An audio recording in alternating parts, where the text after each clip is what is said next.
Story number 1. The Voice from the Lake. You're 13, paddling through the misty channels of Georgian Bay, the Canadian Shield's ancient rocks looming around you. The lake whispers secrets, its waters hiding shipwrecks and stories of the dead. Every summer since I was 7, I'd go up for this sleepaway camp up in the Canadian Shield around the Georgian Bay area for 2 weeks. Your canoe glides silently, but something stirs beneath, a shadow that shouldn't be there.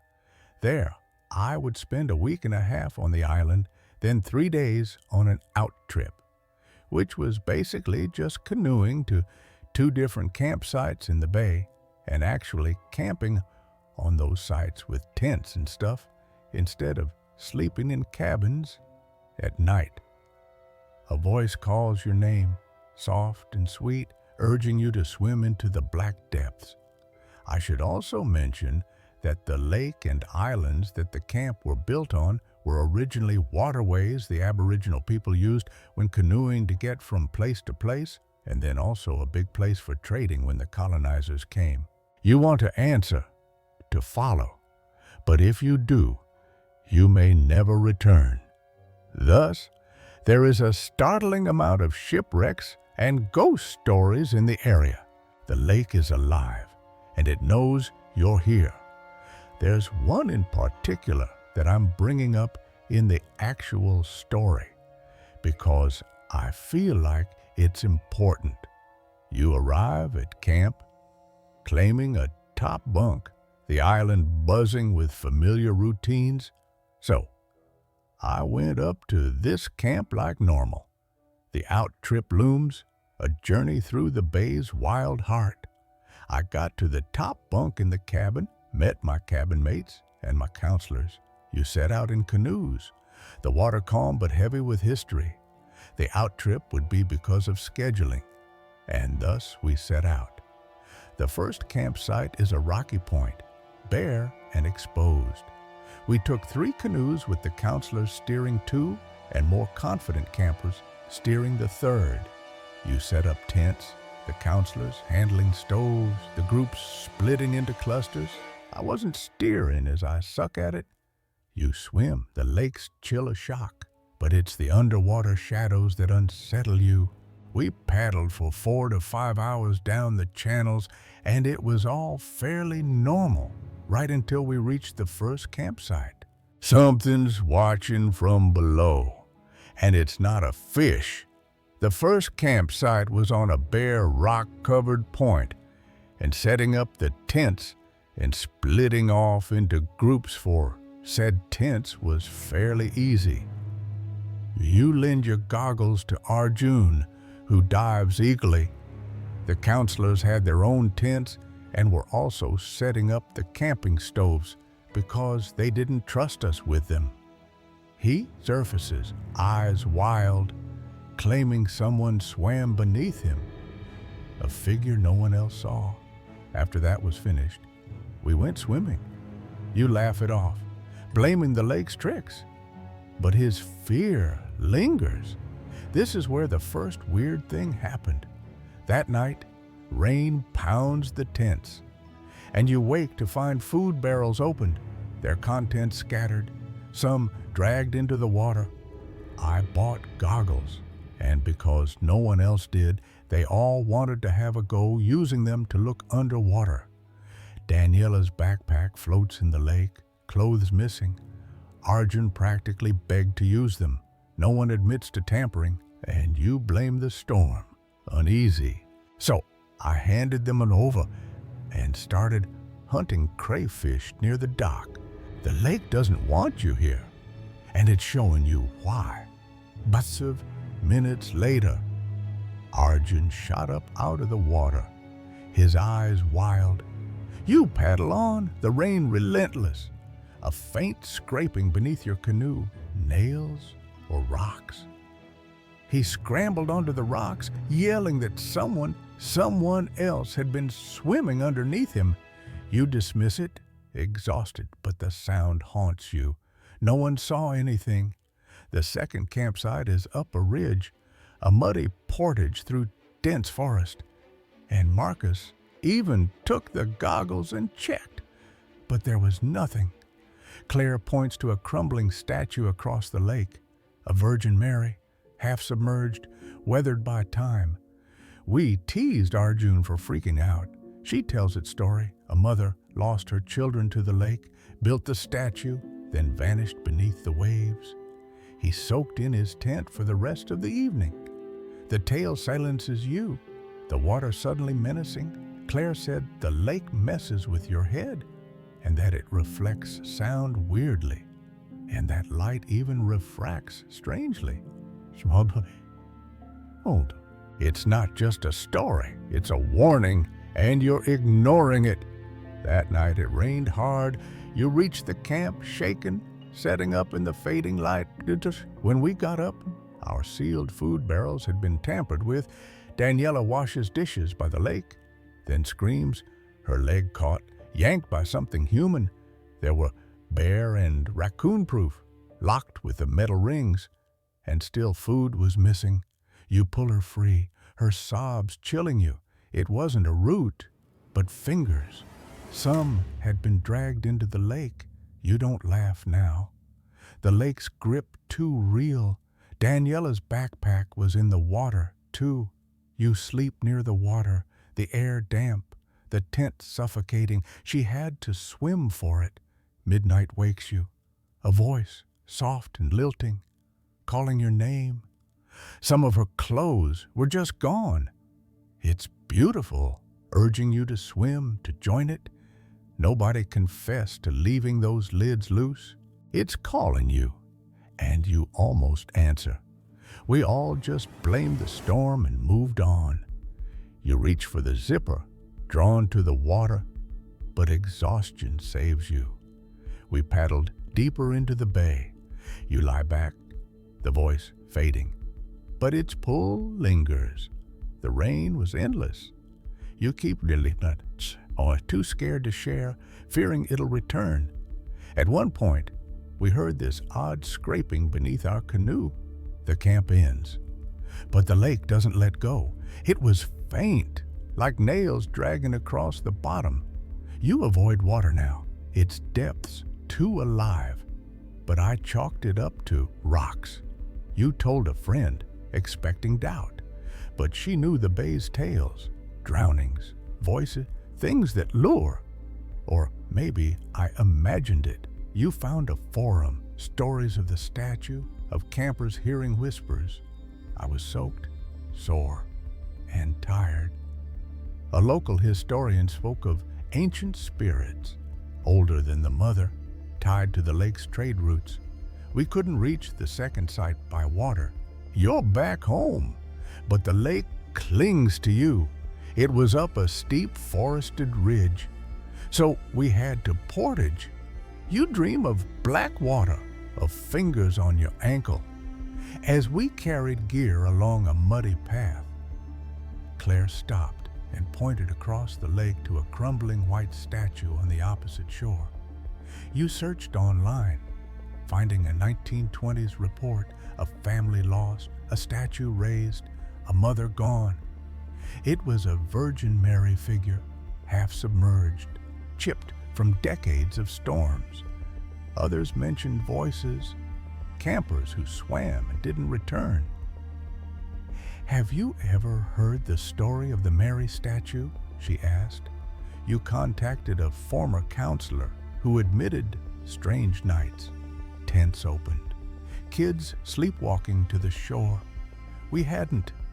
She quit after hearing her name called from the water, and she goes on to tell the story. You felt less crazy, but no safer. Years ago, a woman brought her son and daughter out here to camp. You started a journal, writing what you couldn't say.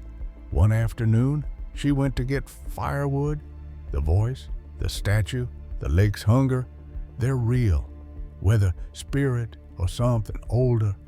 And when she came back, both her children had drowned. You shared online, anonymously, on a paranormal thread.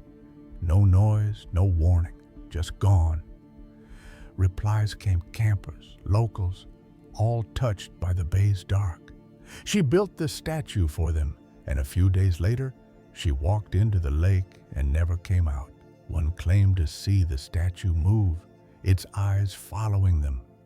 We were all quiet after that. You don't know. But you believe now. Every one of us turned to look at the water. You're different, wary, marked by the lake. We reached camp by evening, set up our tents, and tried to shake the story off. You live in a city far from water, but you check reflections, avoid ripples.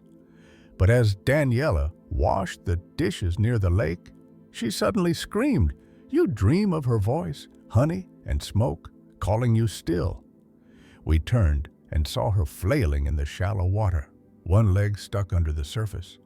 You joined a group for camp survivors, their stories mirroring yours, whispers, shadows, urges to swim. She was crying and panicking, yelling, "It's grabbing me!" A local elder spoke of spirits. Protectors turned vengeful, tied to the bay's bloodied past. "It's got my ankle." You carry it, a weight you can't shake.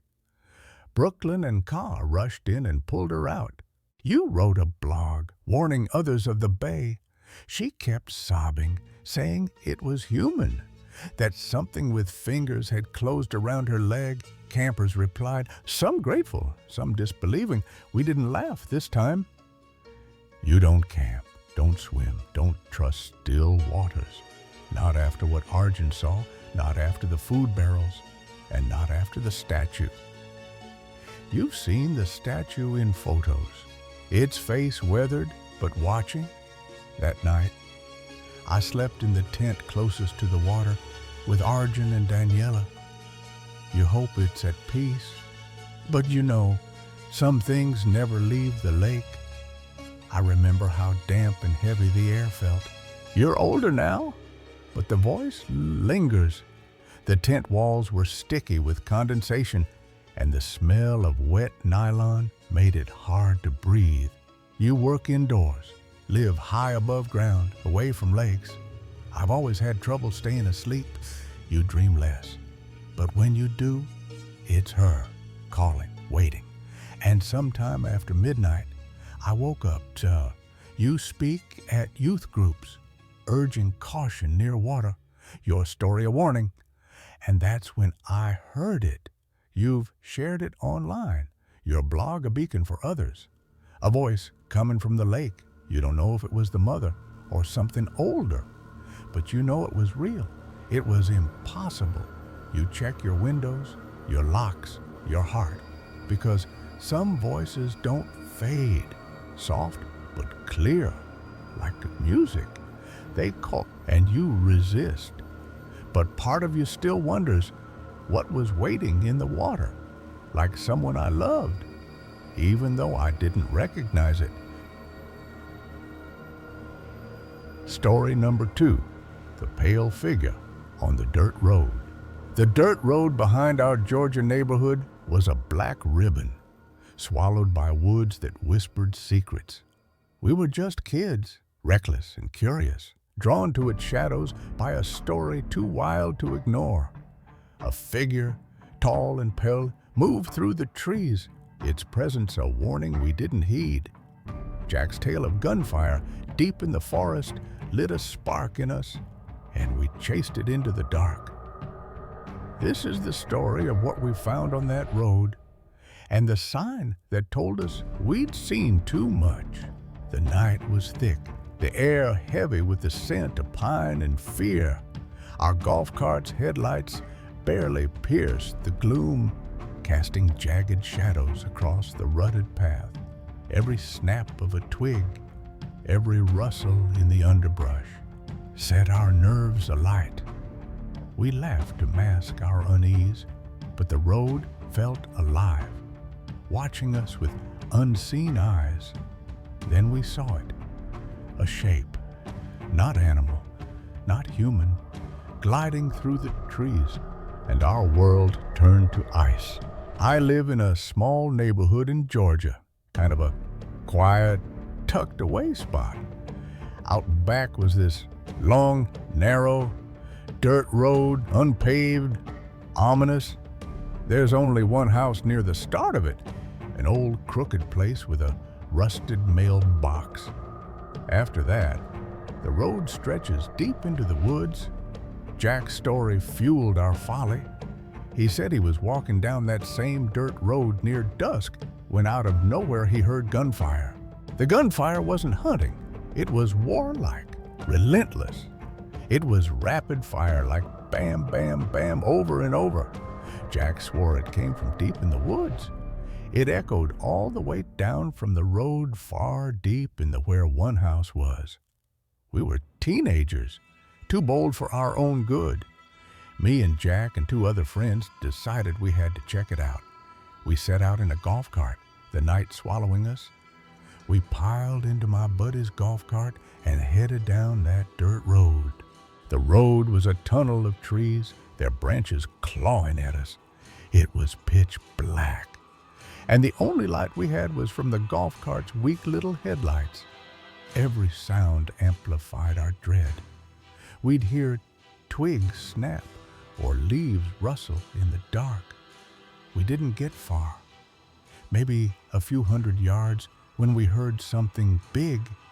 A crunch, heavy and close, stopped us cold. Something huge, movement, crunching leaves.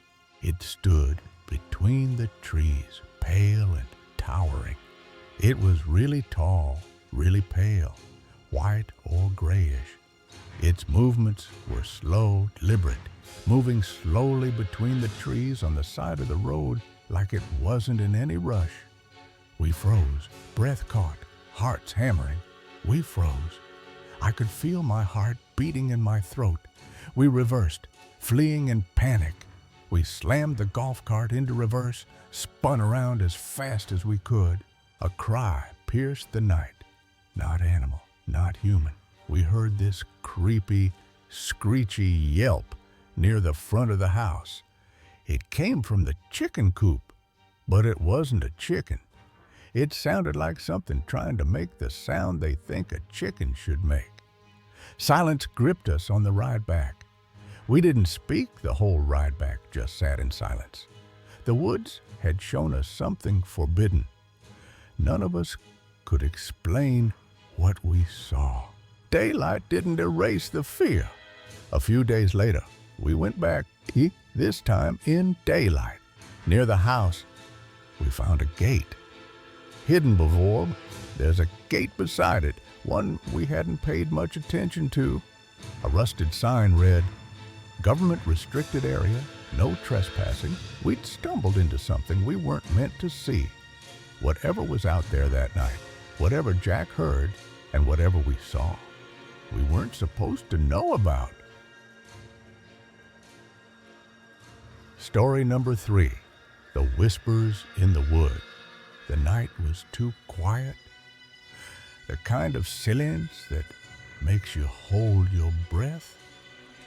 I sat in the basement, the glow of the TV flickering through my closed blinds, when a sound cut through my headphones.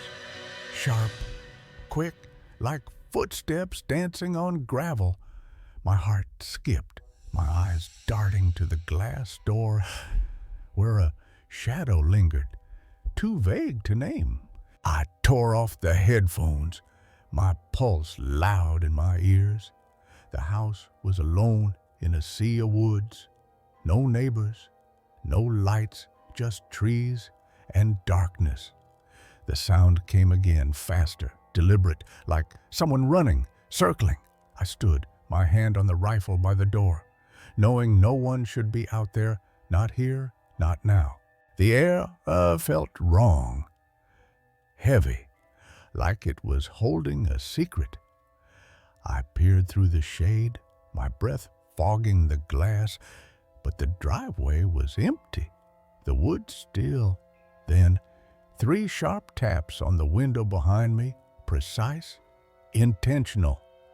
My blood froze. This wasn't an animal. This was something else, something that knew I was watching. I grabbed the rifle, my training kicking in, my fear pushed down but not gone. The silence outside was absolute. No crickets, no wind, just a void.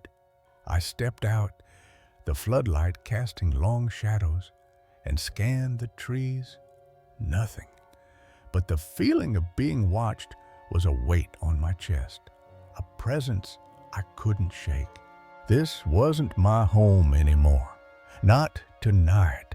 The woods, the house, the air, they belonged to something else.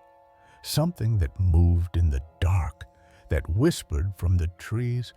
I was armed, trained, ready. But nothing in my years as an instructor prepared me for this, for the thing that answered back. I live in a rural area with my elderly grandfather as I am his primary caretaker. We have very few neighbors, no sidewalks, a small town. We have very few break-ins or rarely any crime in general. A lot of wooded areas and farmland. My house is surrounded by woods and has a tree line separating us from any of our neighbors. It's a quiet life, just me and Grandpa. His days spent in his armchair, mine split between chores and keeping him safe. I have extensive firearm training and have also worked as a firearm instructor in the past. The rifle in the basement closet was as familiar as my own hands, a tool I trusted in a place where help was far off. I'm sitting in my basement on my couch about to go to sleep.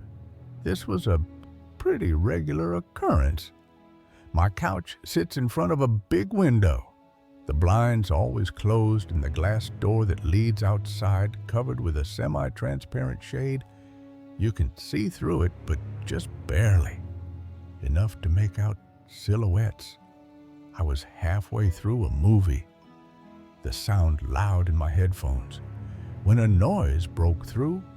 I thought I heard a noise outside, which is weird considering I was wearing headphones with the volume up pretty high. So I took off the headphones to listen more closely, and I heard what sounded like footsteps in the gravel driveway just outside my door, but not walking, more like dancing or sprinting, like they were moving very fast. At the time, I got up and looked out the glass door and saw nothing. So I chalked it up to it being an animal or something. I settled back on the couch, shaking off the unease. I sat back down on the couch and was just about to put my headphones back on when I heard 3 distinct taps on my window just opposite my couch. My heart lurched. Naturally, I'm startled because no one I know is going to do that.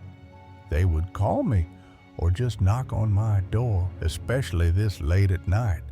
As I stand up again, I hear the gravel in the driveway rustling again, this time louder and as if someone is running away.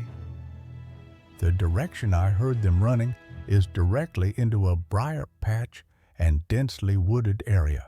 My blood ran cold. The woods were thick, impassable without a machete. Yet the footsteps didn't falter, didn't slow. I grabbed the rifle, my hand steady despite the fear creeping up my spine. Whatever was out there wasn't just passing through, it was playing with me, testing me, and it wasn't done. So I grabbed my rifle that I keep in the closet just beside the basement door and step outside, using the flashlight attached to the rifle. I scan the tree line looking for possible threats because I'm convinced at this point some people are here to rob me. The beam cut through the dark, but the woods were empty. The briar patch still. I see nothing and go back inside thinking probably more, trying to convince myself maybe it could have been an animal of some sort. I wasn't convinced. At this point, I turn off all the lights inside and stand just behind the glass door with the shade with the outside floodlight on. This way, I could see outside, and no one could see in, just watching, making sure everything is okay before I go to bed. It's extremely quiet outside, like in scary stories when they say even the bugs and birds are silent. That was what was happening. Not a cricket or locust, not anything that was making a sound. The silence was oppressive, unnatural, like the world was holding its breath. As I'm almost ready to give up and say it was just my imagination, I see a flicker of light in the woods in front of me. If I had to guess, maybe the size of a dime, like a reflection of my house lights into metal or something, followed by the bushes rustling. My grip tightened on the rifle. So once again, I step outside and yell, "Hey!" Seeing if I could scare who or whatever it was away. But I hear a loud whisper. That's the best way I can describe it. It was a whisper, but loud enough for me to hear from 100 feet away say, "Hey, back to me." At that point, I'm freaked out. I know it's another person, so I shoulder my rifle, point the mounted flashlight back into the woods again, and yell to them, "Wrong house. Get off my property, unless you want to perish tonight." My voice echoed, but the woods stayed silent. At that moment, to my right, I hear a person whistle softly. It sounded like they were mimicking a bird. Two soft whistles, coming from the same tree line just further to the right. My heart pounded, my training keeping me steady, but my fear screaming.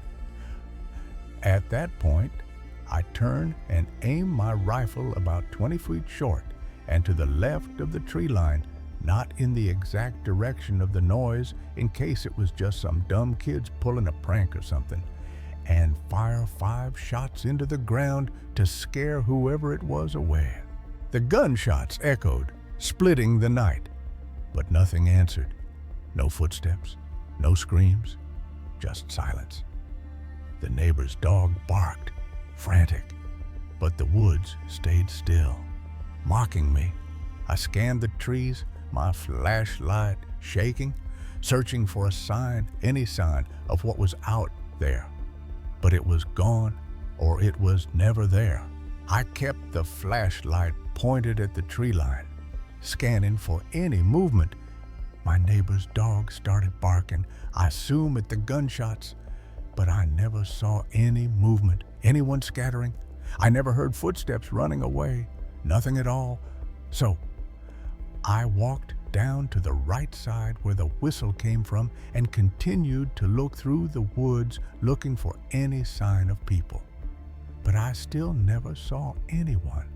The briar patch was untouched, no broken branches, no footprints.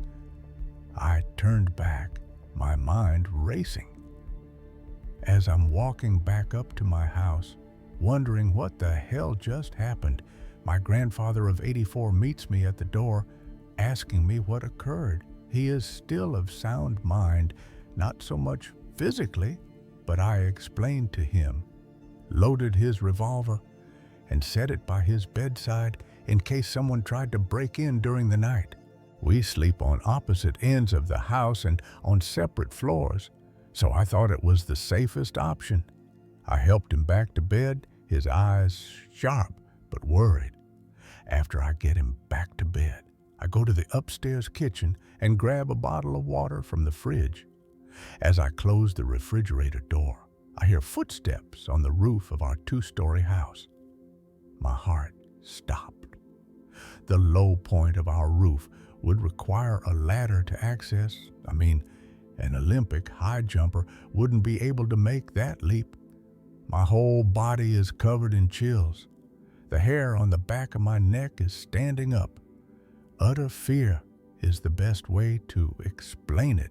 My grandfather, being almost deaf, of course, didn't hear it, and I'm sure he was already back asleep, I froze listening. The footsteps were heavy, grown man-sized. Walking slowly from his room to the kitchen area where I'm at, there's a skylight on the roof of the kitchen. I remained still and look up towards it, praying like hell nothing would be looking back at me. The footsteps paused, then moved again, deliberate, pacing. I waited a few minutes and the footsteps continued back and forth from one side of the house to the other. Fear turned to resolve. I wasn't just a caretaker, I was a protector, and whatever was up there wasn't welcome. I grabbed the rifle again, my hand steady but my heart racing, and stepped outside. The night colder, darker than before. The roof was empty, but the woods were watching, and I wasn't alone. Or I decided to run back down quickly. I grabbed my rifle and ran outside, not knowing at this point who or what I'm even dealing with, just relying on my training to be able to neutralize the threat if need be. I try to calm myself, focusing on controlling my breath as I go to the front yard and begin to scan the roof with my weapons-mounted flashlight. But I see nothing. I walk around the house, scanning the trees and roof for any sign of anyone or anything. Again, I saw nothing. I repeated this twice, yelling out a few times, "I don't know who you are, but you better get the hell out of here." The night stayed silent, mocking my shouts. Eventually, I gave up, returning inside to watch TV, rifle in hand all night. And that was the end of it. No weird or unnatural occurrences since that night. Needless to say, the last few nights have been rough with little to no sleep. I'm still unsure what exactly happened. I've never had hallucinations before, and I'm not sure even hallucinations could be that real. I told friends, family, even the local sheriff, but they dismissed it. Kids, animals, my imagination running wild. I told some family and friends what happened, and they all kind of brushed it off. They said I could have imagined the footsteps, or the whistle could have been a bird, and that it might have been a kid playing a prank. But me, I'm not so sure. All this has left me wondering a few things. Am I crazy? Did I hallucinate all of it? If I did, why did the hallucinations only last for one night? Could it have been an extremely well-executed prank? Sure, I guess. Although I'm not sure who would do that and not have jumped out with a camera after or gone boo announcing it was a prank. Where's the fun in just doing it? The whistling could have been a bird noise.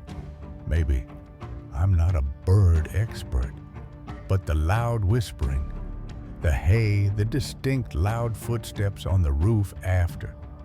I don't think birds can speak or growl or be 200 loud.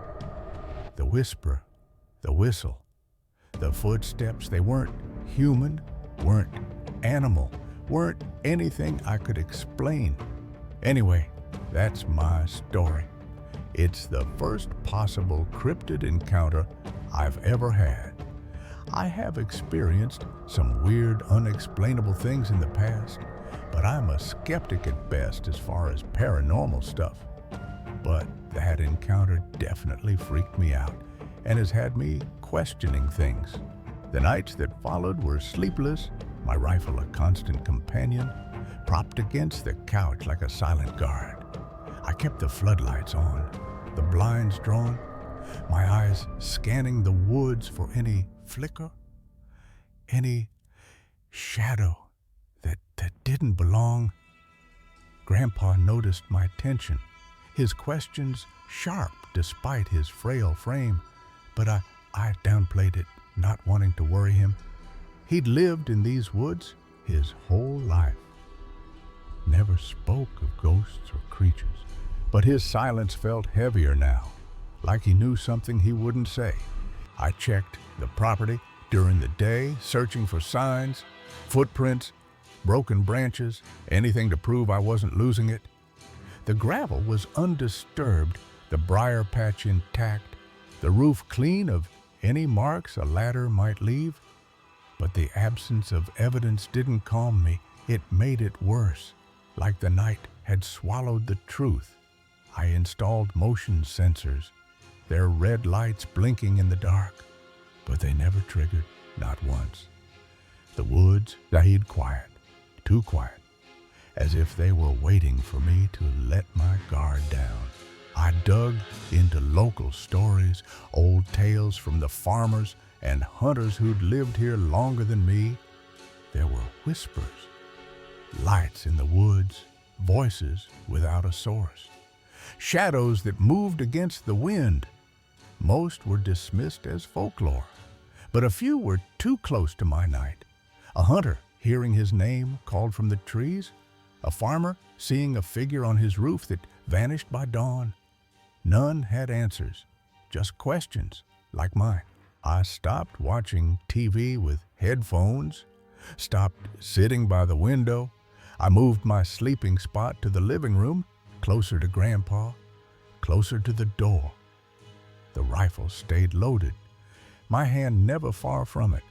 Friends laughed it off, called it a prank, but their eyes didn't meet mine when they said it. They didn't hear the whisper, didn't feel the weight of those footsteps, didn't know the fear of standing alone against something you can't see. One night, I found an old photo of the house, tucked in Grandpa's drawer. It was from decades ago, the woods younger, the house brighter. But in the corner near the tree line was a blur, a shape that didn't fit, a figure, tall and thin, its edges smudged like it didn't want to be seen. I burned the photo, the flames curling around it, but the image stayed, a reminder that some things don't leave, not really. They just wait, in the woods, on the roof, in the dark. Story number 4, The Whispering Mounds. I used to spend my summers in New Brunswick with my mom's side of the family. The reservation was a world apart, a place where the air hummed with stories older than the trees.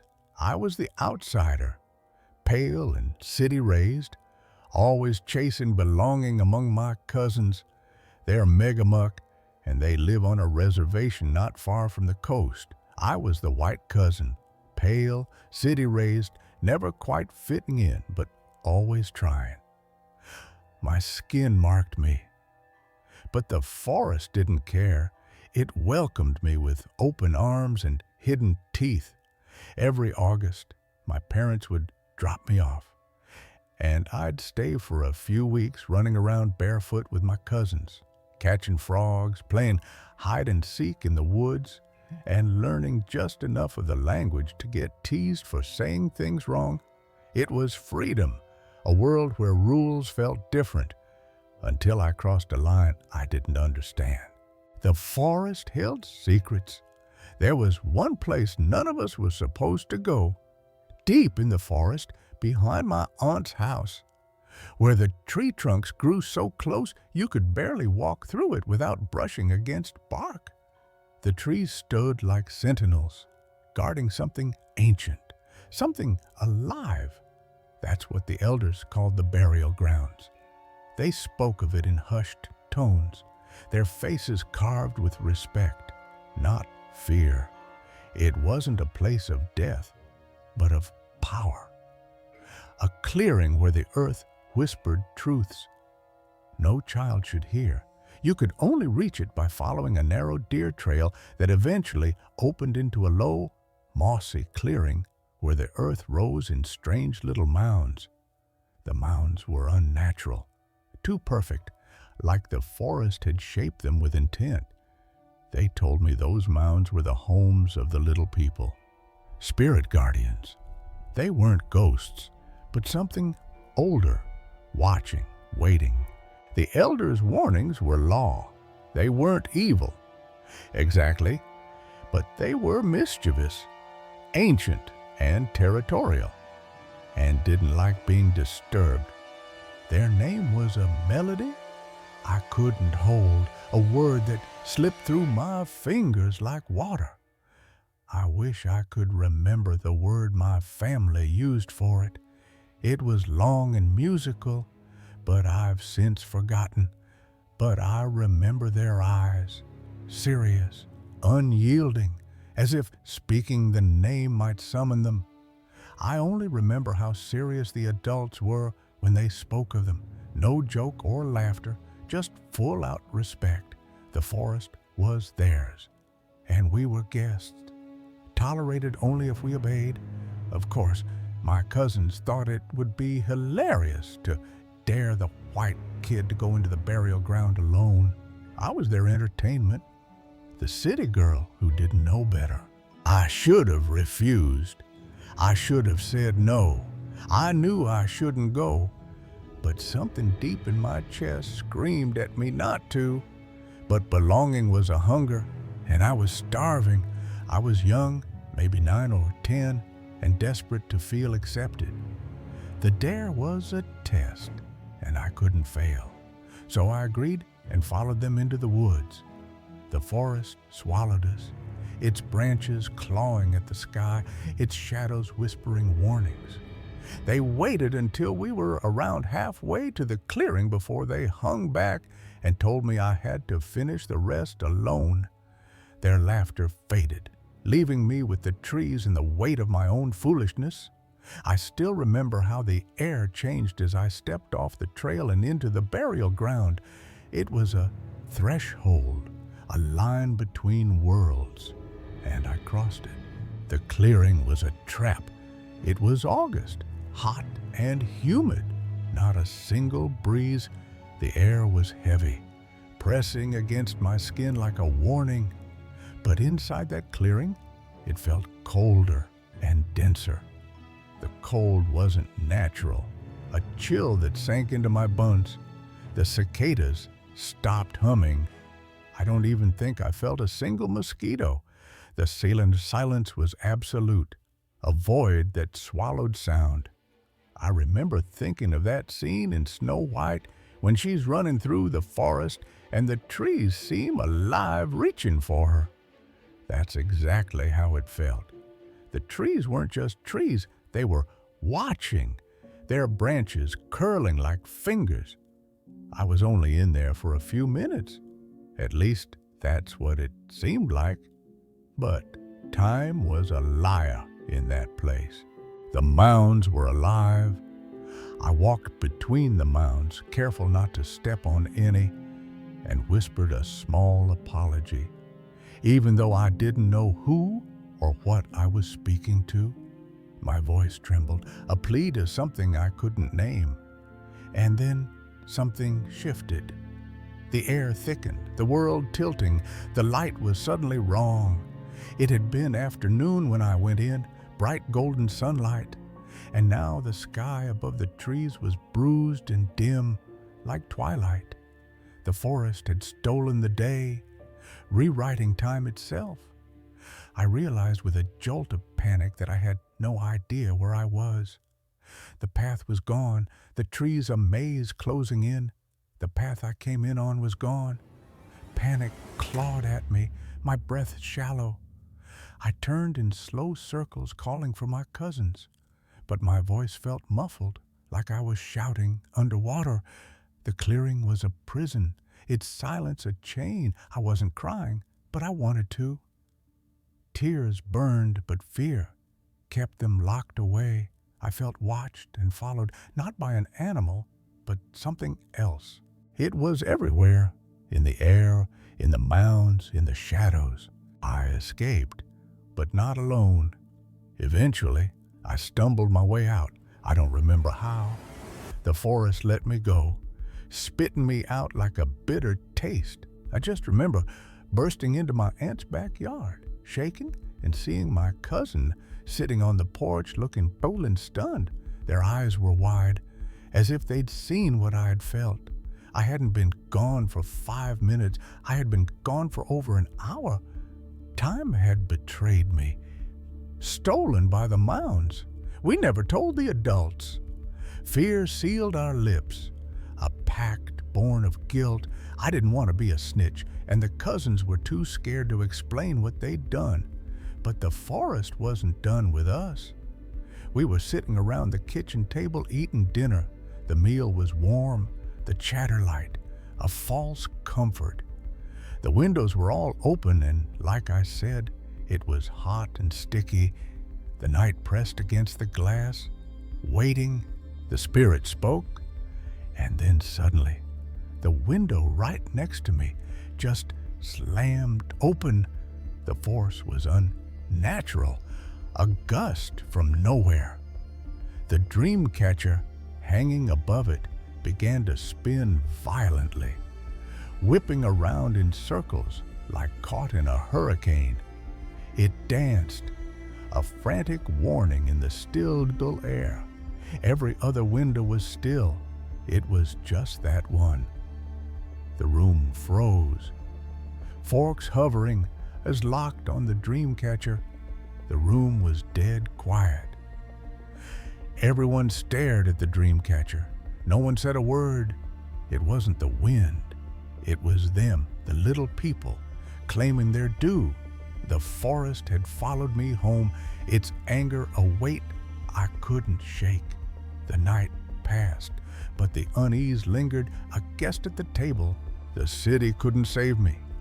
When I went back to the city, I started sleepwalking. My body betrayed me. Drawn to the first call, I had the same nightmares every night for months. Something whispering from the woods calling me back. The voice was soft, insistent, a lure I couldn't resist. My parents didn't know what to do. They watched me unravel, helpless. I wouldn't eat. I'd wake up standing at the front door, not knowing how I got there. The door was a portal. The woods waiting on the other side. My family on the reservation gave me a new dream catcher to take home. They never explained why, but I heard them, their voices low, urgent. I remember overhearing my aunt and some of the elders talking in low voices about me, words like taken and called and protection. They knew, but they wouldn't say. The nightmares faded, but the feeling never left. The forest had marked me, a claim I'd carry forever. I learned my lesson. Now, as an adult, I won't go near any woods that feel off, not even a little. The forest knows my name, and I won't answer. I was hiking with my kids, and someone pointed out a so-called fairy circle on the trail. It was a ring of mushrooms, innocent to them, but a warning to me. They laughed. I didn't.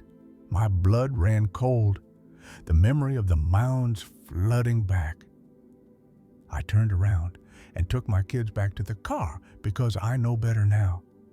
The forest isn't just trees, it's alive, and it remembers.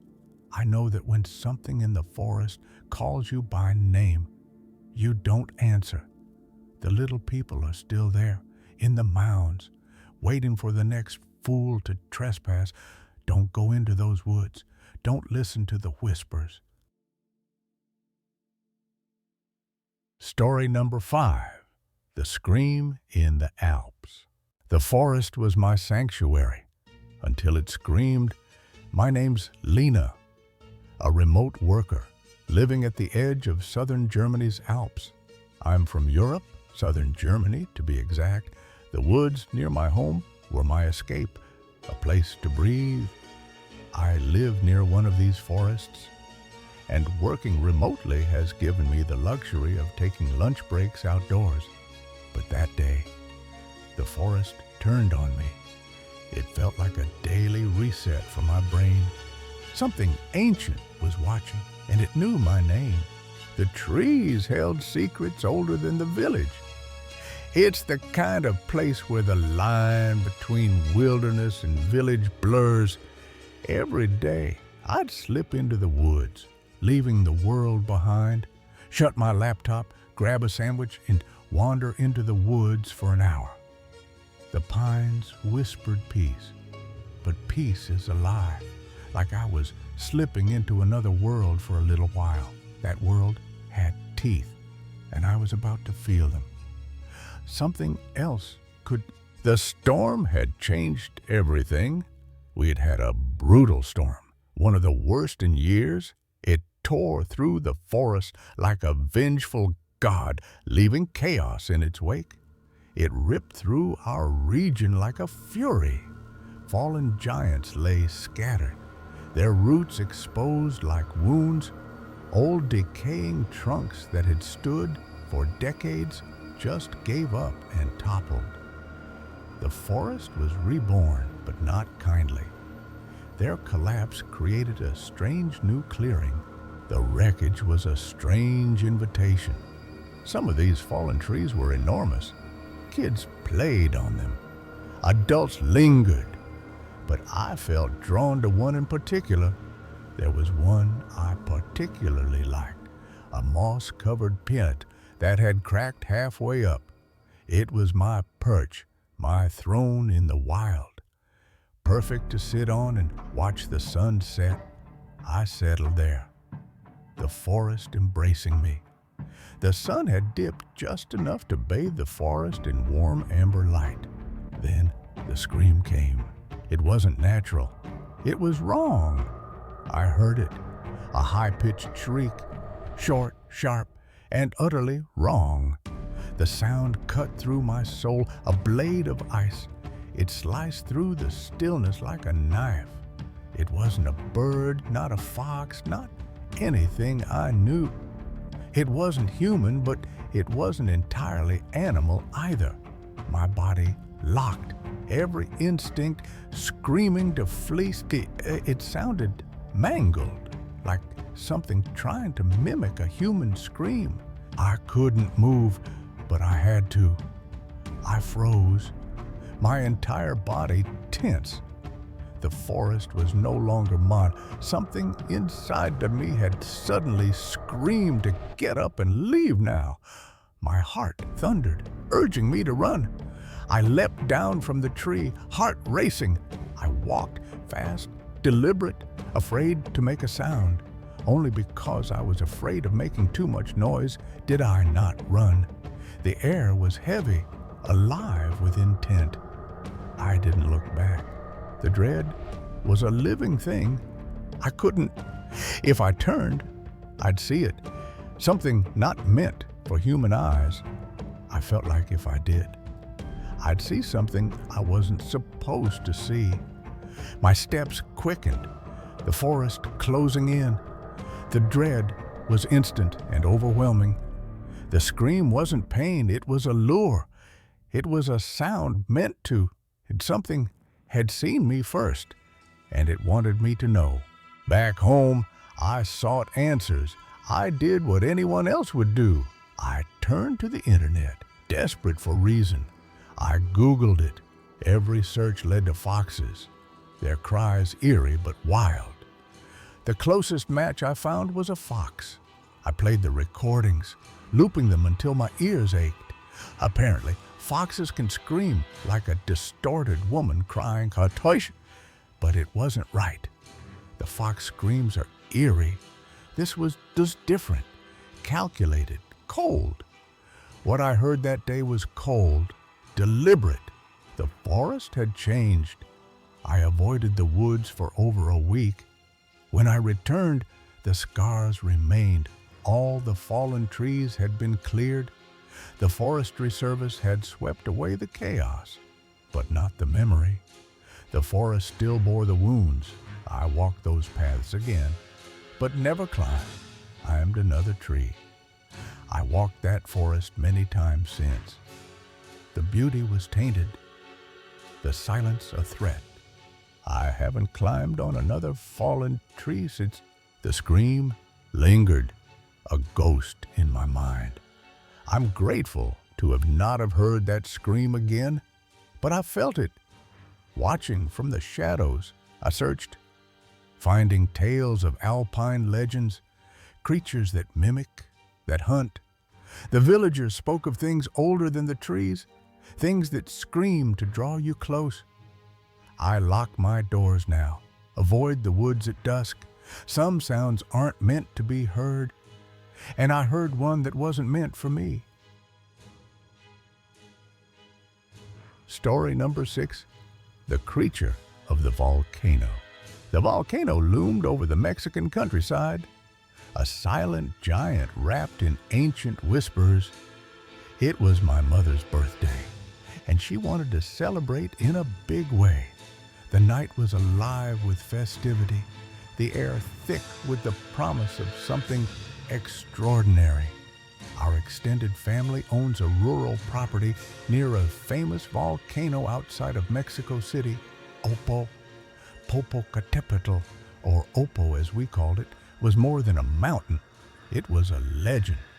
Its slope steeped in myths older than memory. If you've heard of it, it's been wrapped in stories and myths for hundreds, if not thousands of years. The land around it felt charged, as if the earth itself held secrets. That night, the house was full of laughter, music, family, and friends.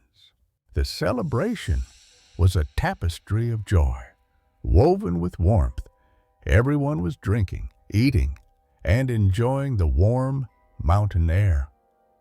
The house pulsed with life, its windows glowing against the dark. Music spilled into the night, mingling with the scent of roasted chilies and mezcal. It must have been around 10 when my mom gathered a group of us and announced she wanted to do a little something spooky to end the night.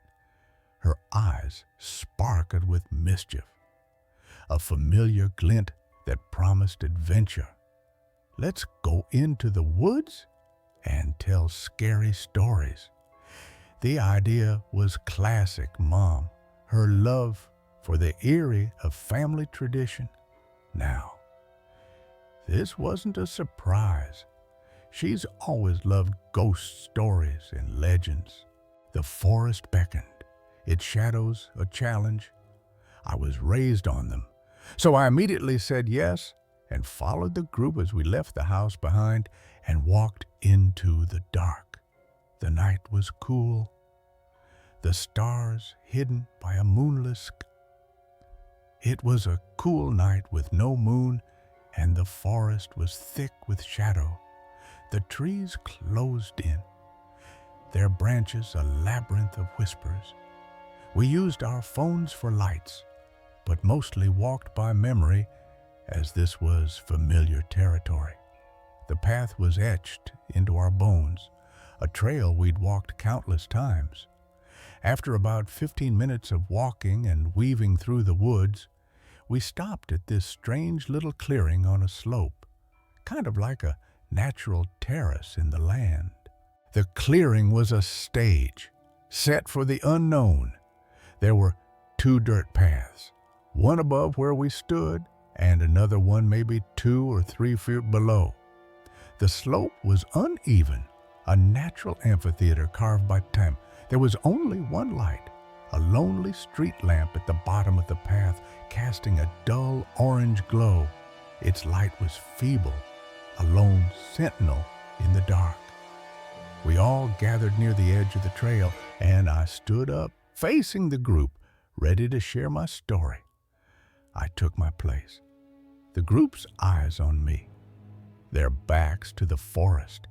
They had their backs to the woods behind me, and I was looking down the slope towards the lower trail and the light. The night shifted, its pulse quickening, and that's when I saw something move, a flicker at the edge of my vision, a shadow where none should be. At first, I thought it was a trick of the light, a shadow shifting in the wrong place. My story faltered, my voice catching, but then It stepped fully into view into the spill of the lamp's glow.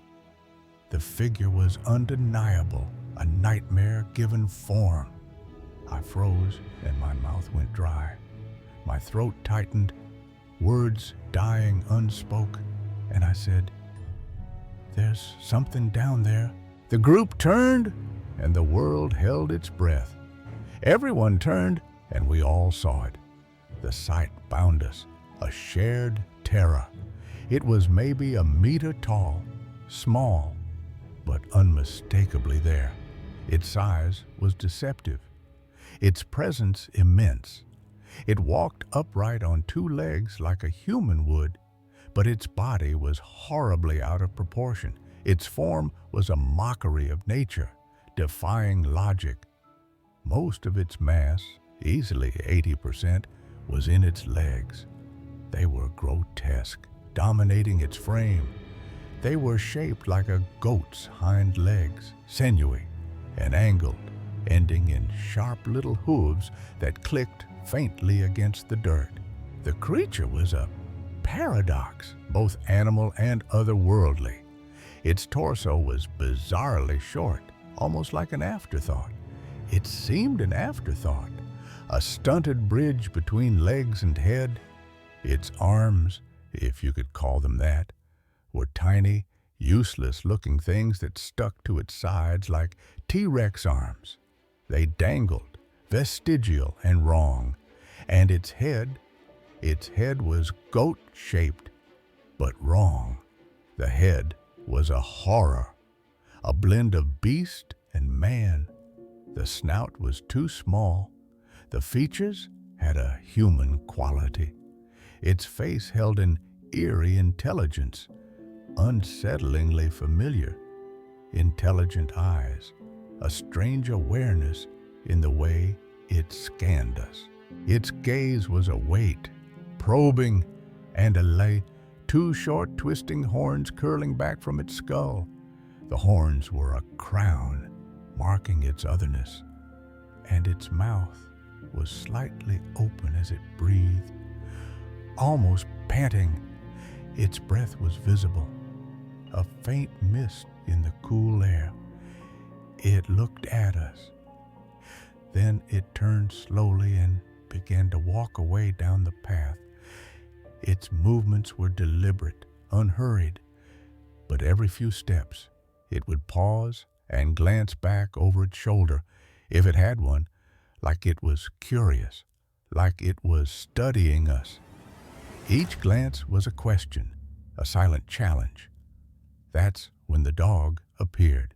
The forest exploded with chaos. Out of nowhere, this huge street dog, a stray that must have been living wild, burst out of the underbrush, snarling, and lunged at the creature, barking furiously. The dog was a fury, its teeth bared. The thing jumped, startled, and turned and sprinted into the woods faster than I would have imagined. Its speed was unnatural, a blur of hooves and shadow. The dog gave chase, and both vanished into the dark. The forest swallowed them, its silence returning. No one said a word, not at first. The clearing was a vacuum, our breaths loud in the stillness. Then my mom said quietly, "Okay, maybe let's go back to the house now, Hill." The return was a pilgrimage. Heavy with fear, we walked in silence. The forest was no longer ours, its paths treacherous. Back inside with lights on and doors locked, people started to laugh nervously, pretending it hadn't rattled them as much as it clearly had. The house was a fortress, but the tension lingered. But the tension was still in the air.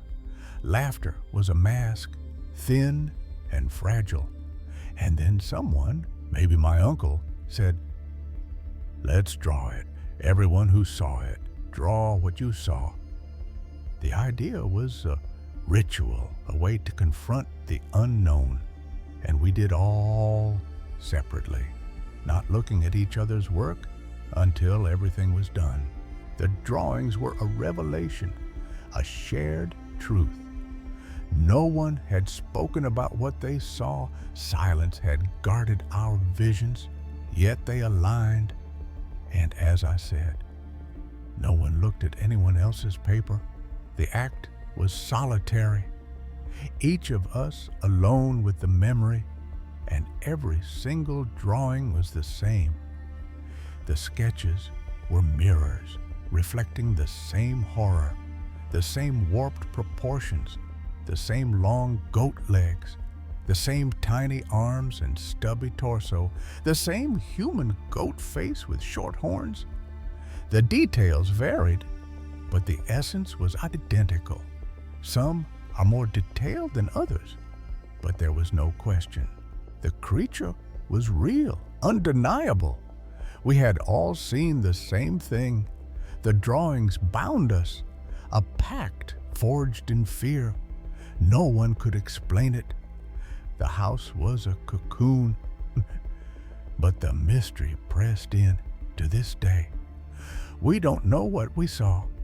The memory is a scar, vivid and raw. It wasn't a costume, and it wasn't a trick, nor was it a hallucination. No trick could explain those eyes, that awareness. We just call it Elemos Noche.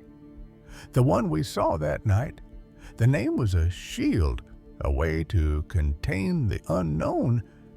I haven't gone back to the forest since, and when I dwell on it, I wonder if the dog hadn't chased it off.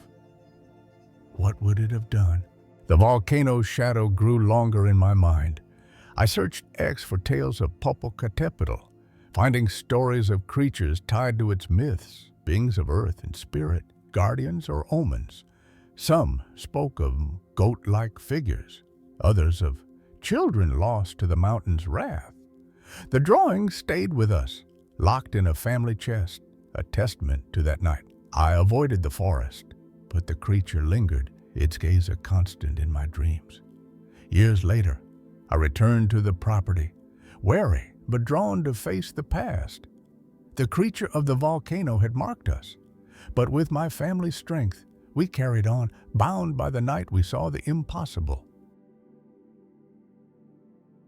Story number 7, The Whisper of the Wilderness. The forest doesn't just surround you, it claims you. At 10, I'm small against the towering pines of our family's favorite campground, a valley cradled by granite and shadow. I've been camping all my life, literally 39 years, and my family's been doing it even longer. The wilderness is in our blood. It's more than just a place we visit. It's a part of us. The trees know us, and we know them. It's hard to explain what a connection like that feels like unless you've had it yourself. The valley hums with secrets.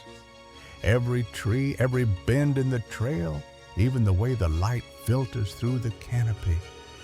You just know, this summer, the air is crisp, the sky endless.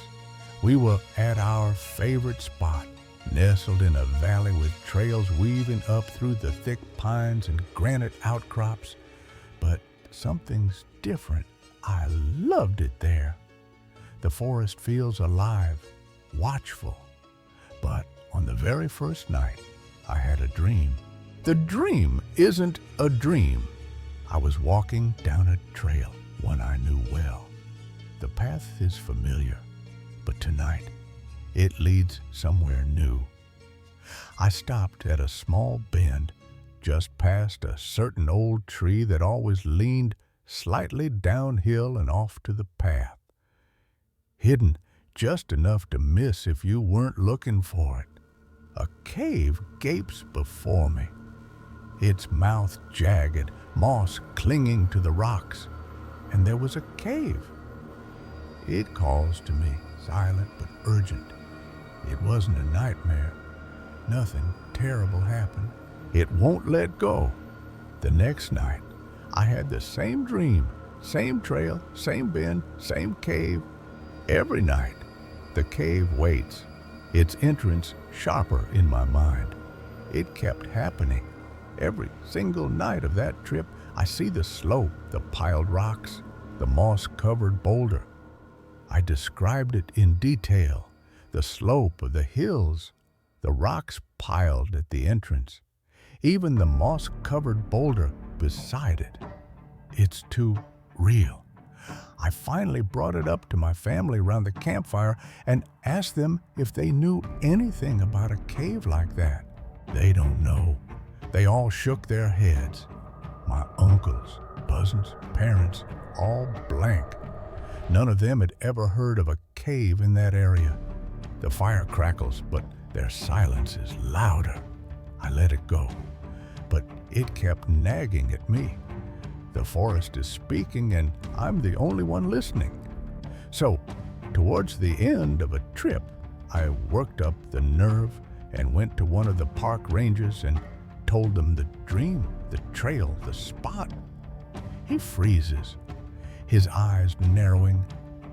He stared at me for a moment, then said, 12 years ago, there was a cave there. The ranger's voice is low, uneasy, exactly where you say, right down the bend, the landmarks, all of it. He tells me they filled it in, sealed it to keep bears away, to protect campers. Apparently, it had become a problem. Bears started using it, coming too close to the main campground, creating a danger for visitors. They buried it, erased it from maps. They didn't want people going off trail and trying to find it again, digging or getting hurt or attracting wildlife. But I knew, the thing is, there was no way I could have known about it. I was 10, no researcher, no access to secrets. I'd never heard anyone mention it before.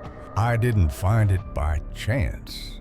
It wasn't in any pamphlet, guidebook, or park map. Years later, I returned, drawn back to that bend. I wasn't some precocious kid who'd researched topography. I just dreamed it. The trail was overgrown, but I found it, a faint scar where the cave once was. After that trip, I didn't tell anyone. Then I saw it, a stone half buried, etched with symbols older than the park, older than us. The forest chose me, not because I was scared, but because something private the land had chosen to share with me. The symbols matched my dream, a language I couldn't read but felt. The wilderness keeps its secrets. I didn't want it turned into gossip or campfire talk. The stone was a warning, a relic of something ancient. I didn't want someone out there digging what the forest had tried to hide. I've never spoken of it again, until now. I do believe that something in that mountain communicated with me. The forest isn't just trees, it's alive, and it remembers what else is buried out there, whispering. I don't camp anymore. The dreams stopped, but the valley's voice lingers, calling me back to a place I'll never return. Story number 8, The Doppelganger in the Woods. The forest promised peace, but it delivered a shadow that wore my friend's face. Camping in the wilderness is supposed to be a peaceful escape, but sometimes the woods have a way of making you question reality. I thought I knew my friends, knew the night, but the darkness had other plans. Something walked among us, and it wasn't human. That night, the woods showed me a truth I can't unsee it. I walked through the pitch-black woods, my flashlight barely cutting the dark. When he appeared, as I was walking, I saw one of my friends who was with us emerge from a path leading to an unused campsite and stepped onto the main path. His gait was unmistakable. But why was he here, so far from our camp. My friend has a very noticeable and peculiar gait, so I knew it was him. He turned, his voice sharp, accusing. Something was wrong, and I felt it in my bones. His words stopped me cold, a challenge in the night, at multiple points. He turned around and asked, "Why are you following me?" I called back, confused, but he didn't answer, just quickened his pace. The woods swallowed him, leaving me alone with questions. Was he pranking me? Or was this something else? Something that knew his face but not his soul. Later, the night stirred again, a sound pulling me from sleep. As I was walking back, I heard the distinct sound of a tent zipper opening in the shadows. I saw him, my friend, stepping out, lighting a cigarette. I could barely see him, but I definitely heard him zip the tent back up. His face flickered in the lighter's glow, but his words were wrong, repetitive, haunting. He wasn't my friend. Not really. He spoke, his voice a loop, then walked toward the car and vanished. He lit his cigarette, took a puff, and said, "Can you hear me?" I followed, angry, thinking it was a joke, but he was gone, and his tent was sealed, his snores echoing inside. I went back to his tent, and it was still closed, and I could hear him faintly snoring inside. What I saw wasn't him. It was something wearing his skin. The woods had played me, and I was terrified, Mitka. The campfire's glow had faded, leaving our campsite cloaked in darkness. One night, while on a trip with friends, I experienced something I still can't quite explain. We'd laughed and drank, the wilderness a backdrop to our carefree night. Two separate encounters with what seemed to be my friend, except he swears he never left his tent. But the forest had a way of twisting things, making you doubt what you saw, what you knew. It remains the creepiest thing I've ever witnessed while camping. I needed to relieve myself. The restrooms, a quarter-mile trek through the woods. I left our site to use the restrooms, which were about a quarter of a mile away. It was pitch dark. My flashlight bobbed, catching gnarled branches and endless shadows. Then I saw him, stepping from a path that led to an abandoned site. This unused site was a good 50 yards away from our own. His walk was distinct, a loping stride I'd recognize anywhere, but why was he out here, so far from our tents? He turned, his voice cutting through the night. He was always around 40 feet ahead of me, and I replied, "I literally told you guys I was going to the bathroom." I challenged him, confused by his presence, and then questioned, "Why did you come from a different site?" He didn't answer, just sped up, his figure fading into the dark. He picks up his pace, and eventually I lost him in the darkness.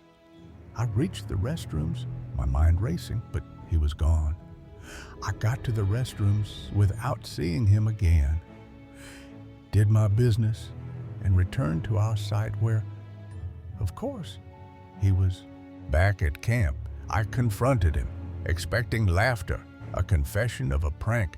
I started asking why they were messing with me, but everyone denied that my friend had even left the campsite.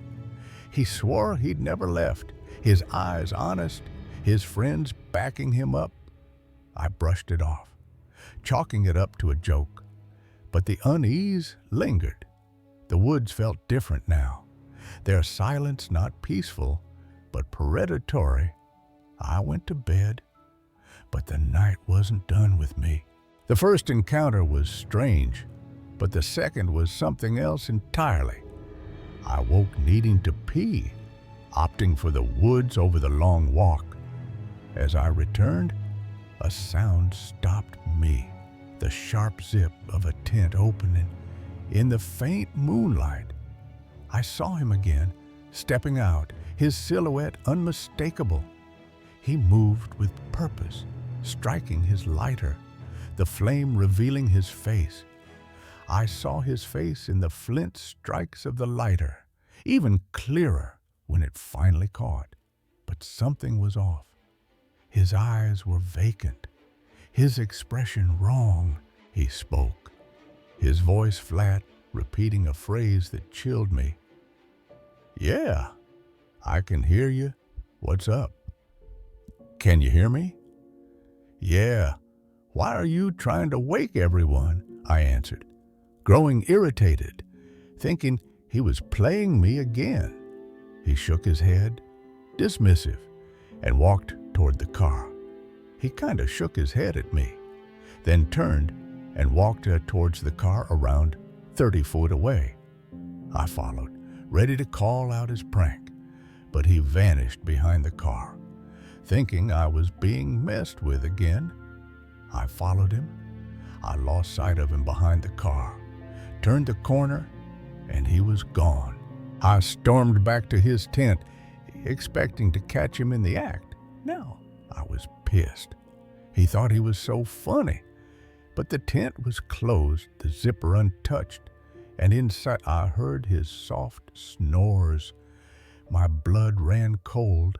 I have no idea what I saw, but it looked, sounded, and walked just like my friend. I hadn't drunk enough to hallucinate, hadn't imagined it. I was slightly inebriated, but not enough to hallucinate. What I'd seen was real, but it wasn't him. The next morning, I questioned him, but he was adamant. He'd never left. He didn't ever leaving his tent or going through the woods ahead of me. His friends corroborated, their faces puzzled. No hint of deception. I have no explanation for what happened. Was it a doppelganger, a forest spirit, or my mind playing tricks? The woods had shown me something, and it wasn't a prank. I couldn't shake the image of his face in the lighter's glow, those empty eyes repeating words that weren't his.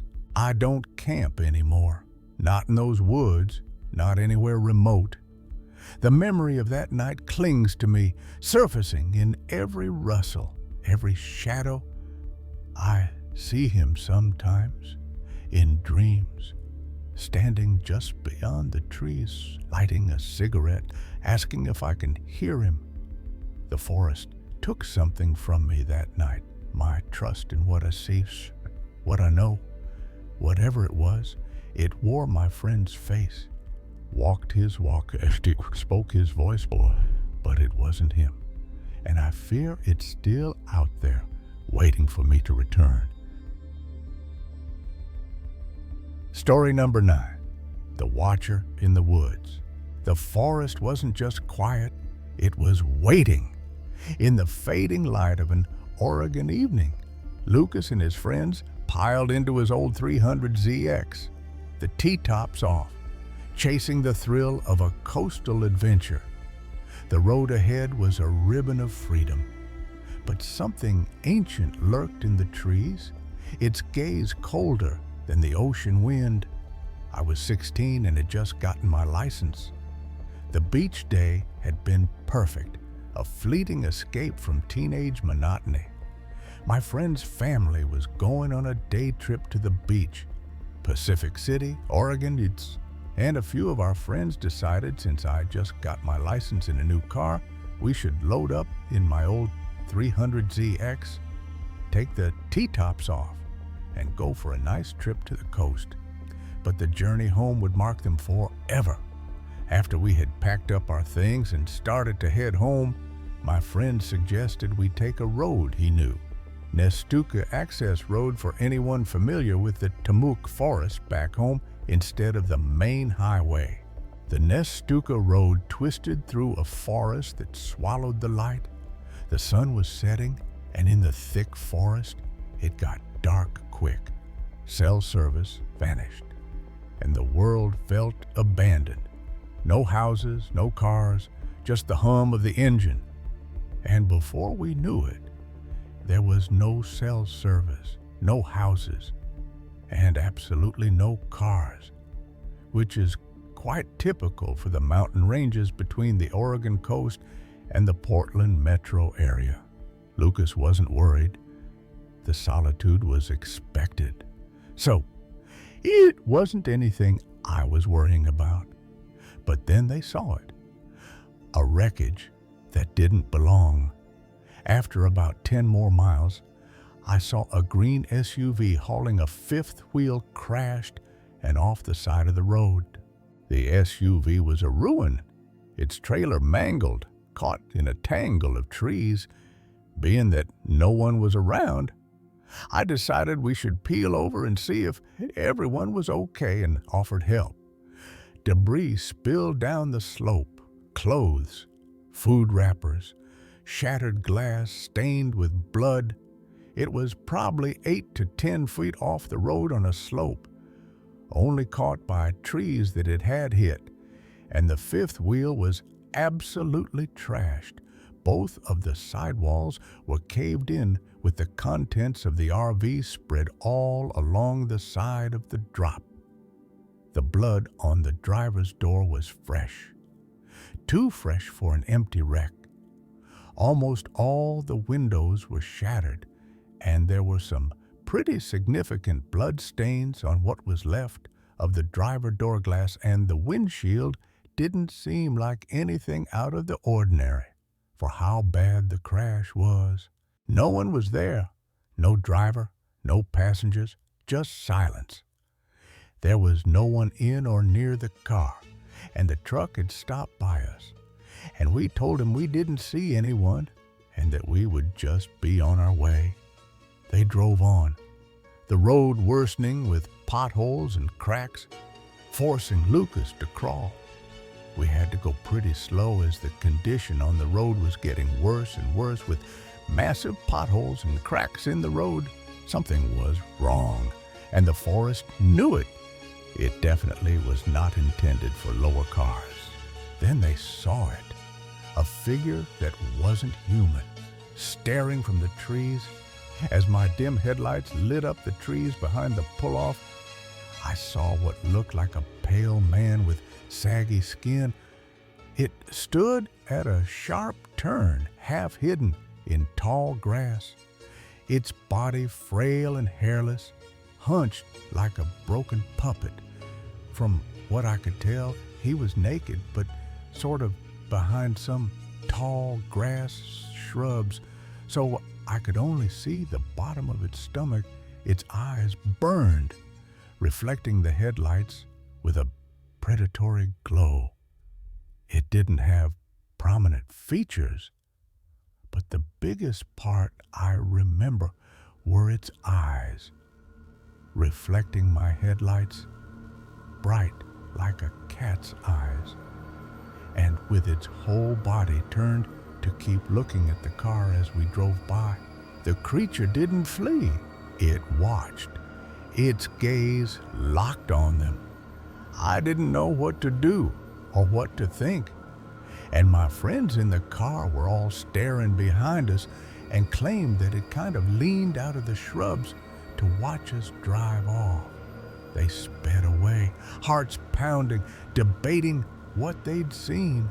We were all freaked out, and we were discussing what we just saw.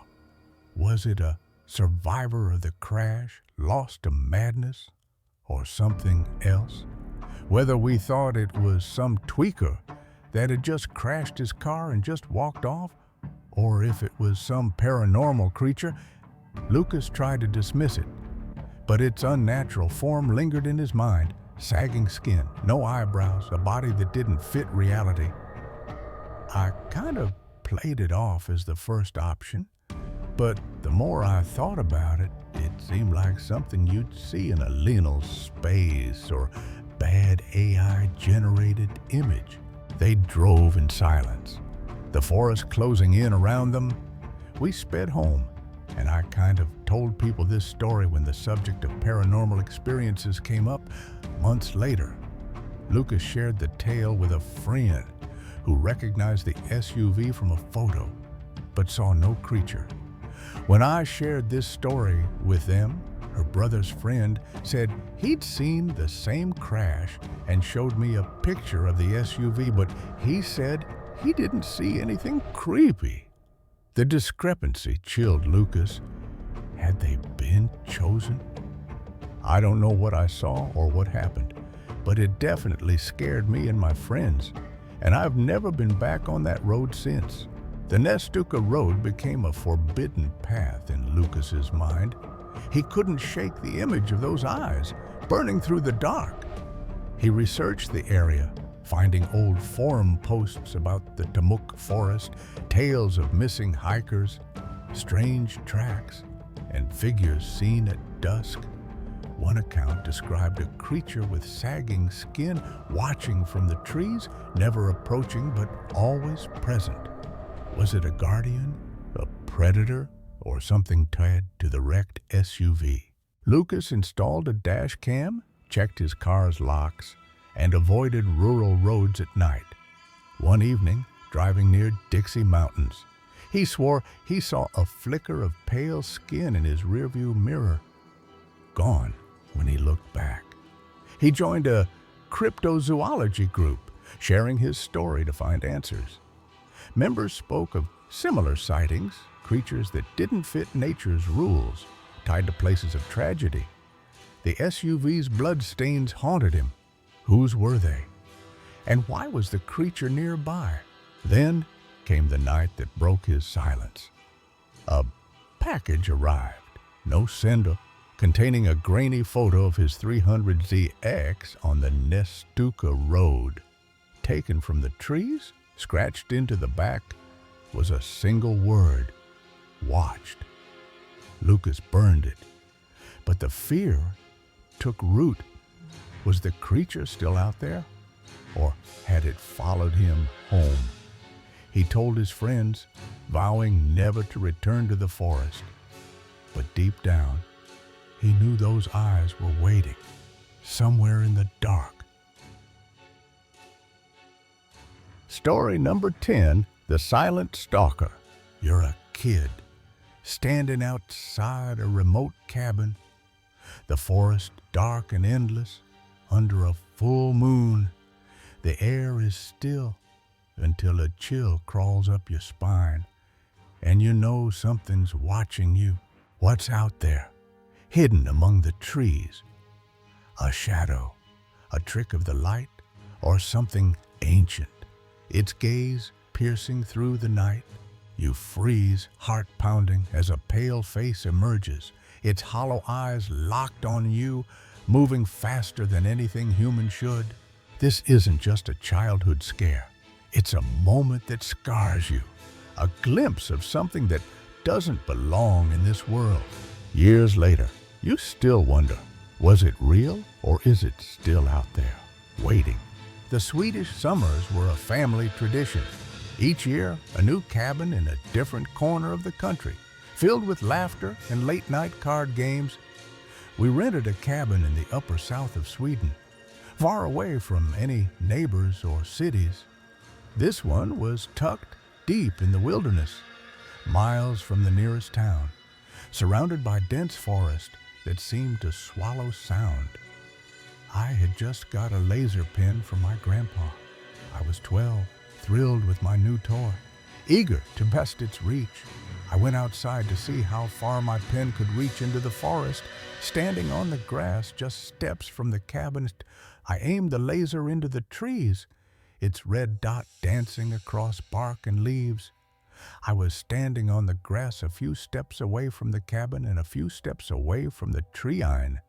The moonlight bathed everything in silver, and I felt no fear of the dark. It was a full moon, and I was not at all afraid of feeling creeped out from the dark forest, and just stood there playing with the laser. But the forest had other plans. A sudden dread washed over me, a primal fear that tightened my chest, but suddenly I got a really bad feeling, a mixture of true fear and of being watched. I scanned the dark darkness, expecting to see nothing but shadows. I looked around, but it was just me there. Then, among the trees, a face appeared, pale as bone, with black, hollow eyes that seemed to pull light into them, until I saw a white face with a black hollow eye among the trees. It was staring at me, its gaze unyielding, even as it moved with unnatural speed. Even though the eyes were black holes, I could see it was looking at me as it passed, like it was walking very fast. But its face was turned to me. A black hooded cape billowed behind it, long dark hair spilling from the hood, framing that ghastly face. It had a black hooded long cape and black long hair hanging down under the hood. It towered, easily 3 meters tall, gliding through the forest without a sound. It was really tall, at least 3 men, and moved inhumanly fast. No branches snapped, no leaves rustled, just silence, louder than any scream. The silence was so loud it made no sound when I should have heard branches snapping and leaves rustling while it moved. But nothing. I stood rooted to the spot, my laser pen forgotten, its beam flickering wildly in my trembling hand. I just froze when I saw it and didn't know if I actually saw what I saw. Was it real? My instincts screamed to run, and I didn't hesitate. But I didn't want to find out if it was real or not. So I just ran back inside and didn't go out at night alone again. I burst into the cabin, heart racing, and locked the door behind me. I have no idea what I saw, but I have never seen the same thing again. My family, still laughing over their card game, didn't notice my panic. I didn't tell them. They'd think I was imagining things, a kid spooked by the dark. But I knew what I had seen wasn't a trick of the mind. Those eyes, that face, they were real, and they'd seen me. The rest of the trip, I stayed close to the cabin, avoiding the forest's edge. I couldn't shake the feeling that something was still out there, waiting. The laser pen stayed in my pocket, untouched. What was it? A ghost? A creature from some forgotten tale? I overheard a local story about a pale figure near a lake, its black hair trailing like smoke, and my blood ran cold. I remember a bit when I heard a story of someone seeing a pale face with black hair in a lake, my crude sketch of the creature scribbled in a notebook did little to capture its terror. I had tried drawing it, but it didn't turn out that good, so I don't know if it helps or makes the story any clearer. But I didn't need a drawing to remember. It was burned into my mind. Years passed, but the memory never faded. What had I seen in that forest? I returned to Sweden many times, but never to that cabin, never to that stretch of wilderness. The silence of that night, the way it moved without sound, haunted me. Was it still there, gliding through the trees, watching others who strayed too close?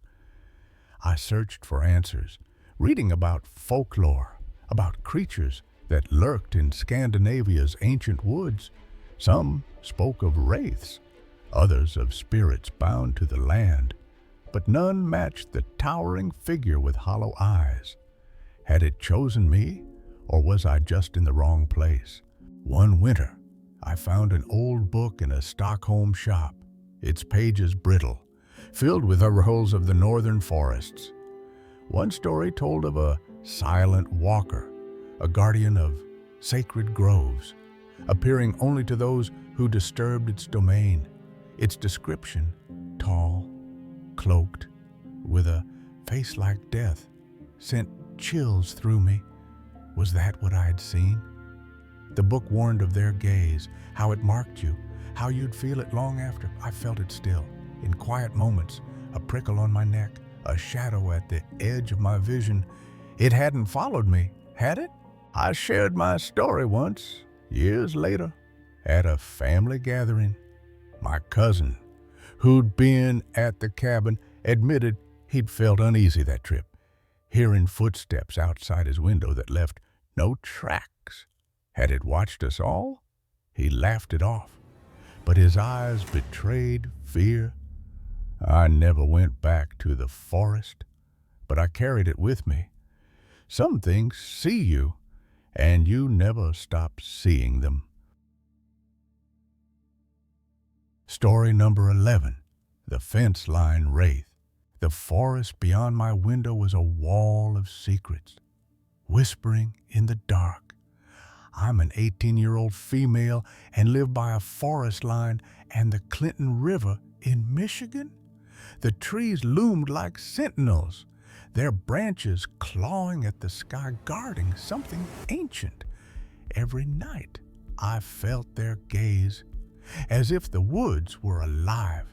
The river's murmur was the only sound, a lullaby that hid sharper truths. Tonight, the air was heavy, promising something I couldn't name. I pressed my face to the glass, drawn to the fence line.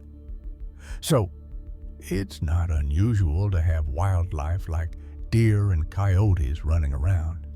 But this wasn't the usual rustle of hooves or the yip of a coyote. A shape moved in the moonlight, too deliberate, too wrong. My breath caught, fogging the window as the forest seemed to lean closer. Whatever was out there, it wasn't just watching, it was waiting. The thing stepped into view and my blood turned to ice. I'm looking out my window at night and I see a deer about 50 feet away by the fence line. But this deer was no creature of the wild. It turns to look at me, stands on its hind legs with its shoulders back, and begins swinging its arms while walking towards me. Its eyes burned with an unnatural light, and its movements mocked humanity. The fence creaked as it pressed closer, its antlers casting jagged shadows. The night itself seemed to scream. Now, I do know deer sometimes will stand on their hind legs, but this was extremely unnatural looking. This was no fleeting stance. It was deliberate, predatory. Its shoulders were completely back like a human while swinging its arms. It had a human walk. Each step was a challenge, a dare to step outside. The river's murmur grew silent, as if the world held its breath, waiting for my move. Then the voice came, slicing through the silence. A year or so goes by, and the auditory thing starts happening. A woman's voice, old and metallic, echoed from the trees. It sounds like a woman speaking over the intercom system, but it's right outside my house, and it's always incomprehensible but audible. The words twisted in the air, a siren's call from the dark.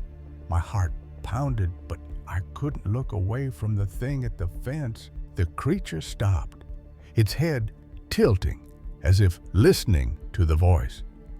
The next encounter happened about a month ago when I was getting ready for work. I was pacing my room, phone in hand, when I glanced outside. It was dark out, and I was on FaceTime with a girlfriend, and I see a headless deer just standing there by the fence line again. The sight was a knife to my gut. No neck, no head, just a body swaying in the wind. I flip my camera, and my friend sees it too, which confirms I wasn't just hallucinating. My friend's voice cracked through the phone, urging me to get inside. I locked the door, my hands shaking, but the forest wasn't done with me. Last night is when things get way too spooky for me. I pulled into the driveway, the headlights cutting through the dark. I was coming home from my boyfriend's house, and while I was walking from my car to the door about 15 feet, I stopped to throw something in the garbage bin. The air grew thick, like a storm about to break.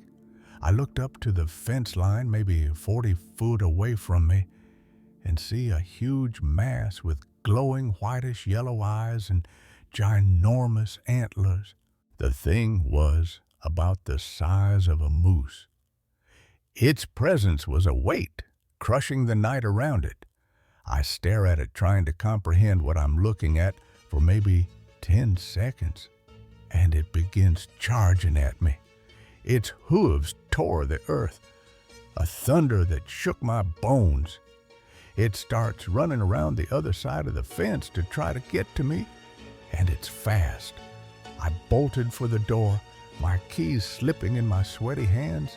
I run to the door and start fumbling with my keys, and it's about 10 feet on the other side of the car by the time I slam and lock the door. I stumbled upstairs, my chest heaving. I go to my second-story bedroom and try to calm down, but the voice returned, sharper now, clawing at my sanity. And then the intercom lady, as I like to call her, starts talking to me again. It wasn't just noise, it was a command, pulling at my mind. And this time, I catch it on recording and made sure other people could hear it too. And I could discern things like, "Come outside." The words were a hook, sinking deep, urging me to obey. And the rest was incomprehensible as it always is. I clutched my phone, the recording looping, proof I wasn't losing my mind. I couldn't sleep all night. The house felt too small, the walls too thin against the thing outside, and I didn't know what to do. The forest had marked me, its wraith claiming the fence line as its stage. I texted friends, played the recording. Their replies frantic. No one had answers, only fear. The next day, I searched online, digging through forums on X. Stories surfaced, hunters seeing antlered figures that walked like men, voices luring campers into the Michigan woods. Some called it a wendigo, others a cursed spirit tied to the river. My neighbor, an old man who'd lived here decades, warned me to stay inside at night. He'd seen things too, he said, but never spoke of them. His eyes held the same dread I felt. I stopped going near the fence, but the voice didn't stop. It came every few nights, always at the witching hour, always with that same pull. "Come outside." I boarded up my window, but the glow of those eyes haunted my dreams. The headless deer, the charging mass, they weren't random. They were pieces of something larger, something the forest had birthed. I found scratches on the garbage bin, too deep for any animal, and footprints that didn't match any hoof. Now, I keep a knife by my bed, though I know it's useless. The river's song is louder now, a chorus with the voice. Last week, I saw it again, not a deer, but a shape, half hidden by the trees, its antlers scraping the sky. It didn't charge, just watched, its eyes like lanterns in the dark. The voice whispered my name clear as day, and I knew it wasn't just calling me outside. It was calling me to become part of it. Story number 12, The Voice Beyond the Fence. The darkness in the countryside wasn't like anywhere else. It swallowed everything.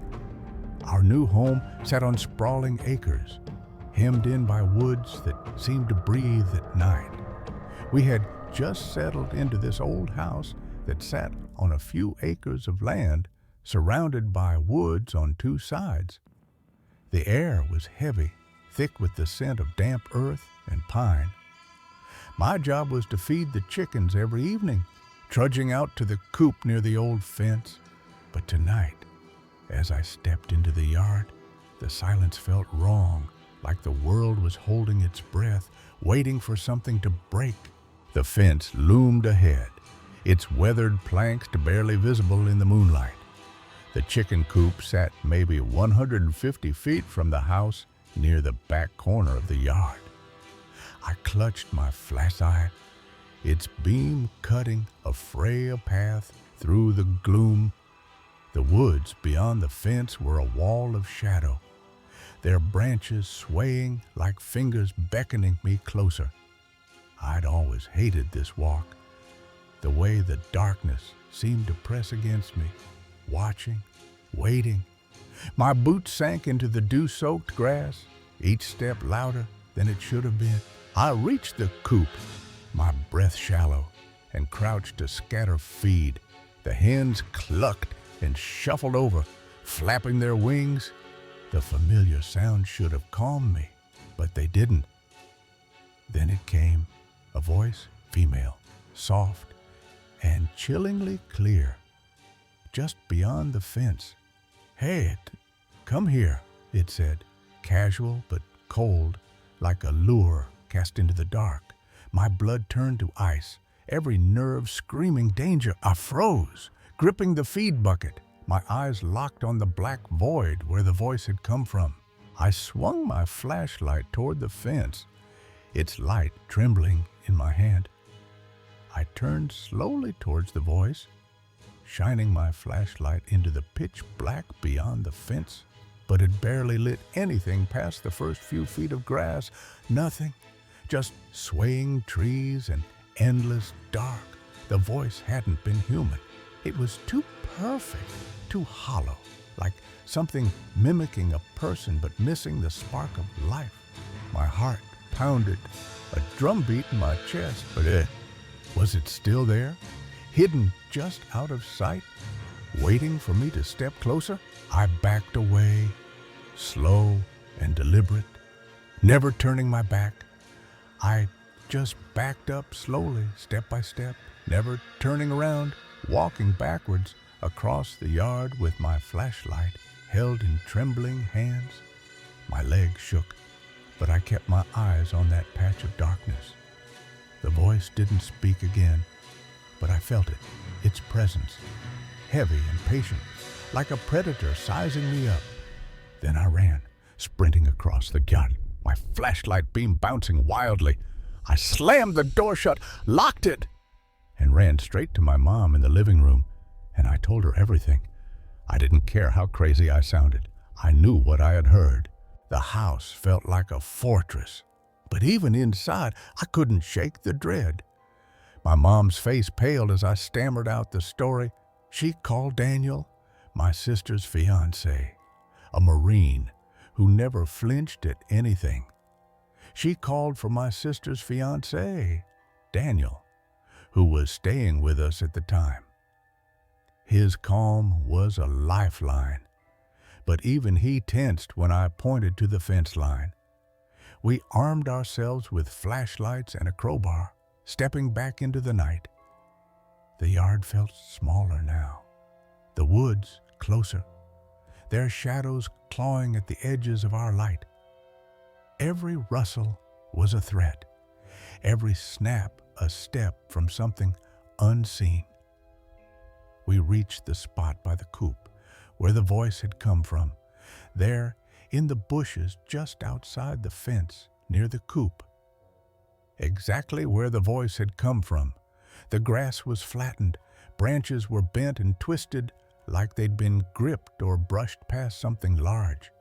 But there were no footprints, no trace of anything human, just a void where something had stood, watching me.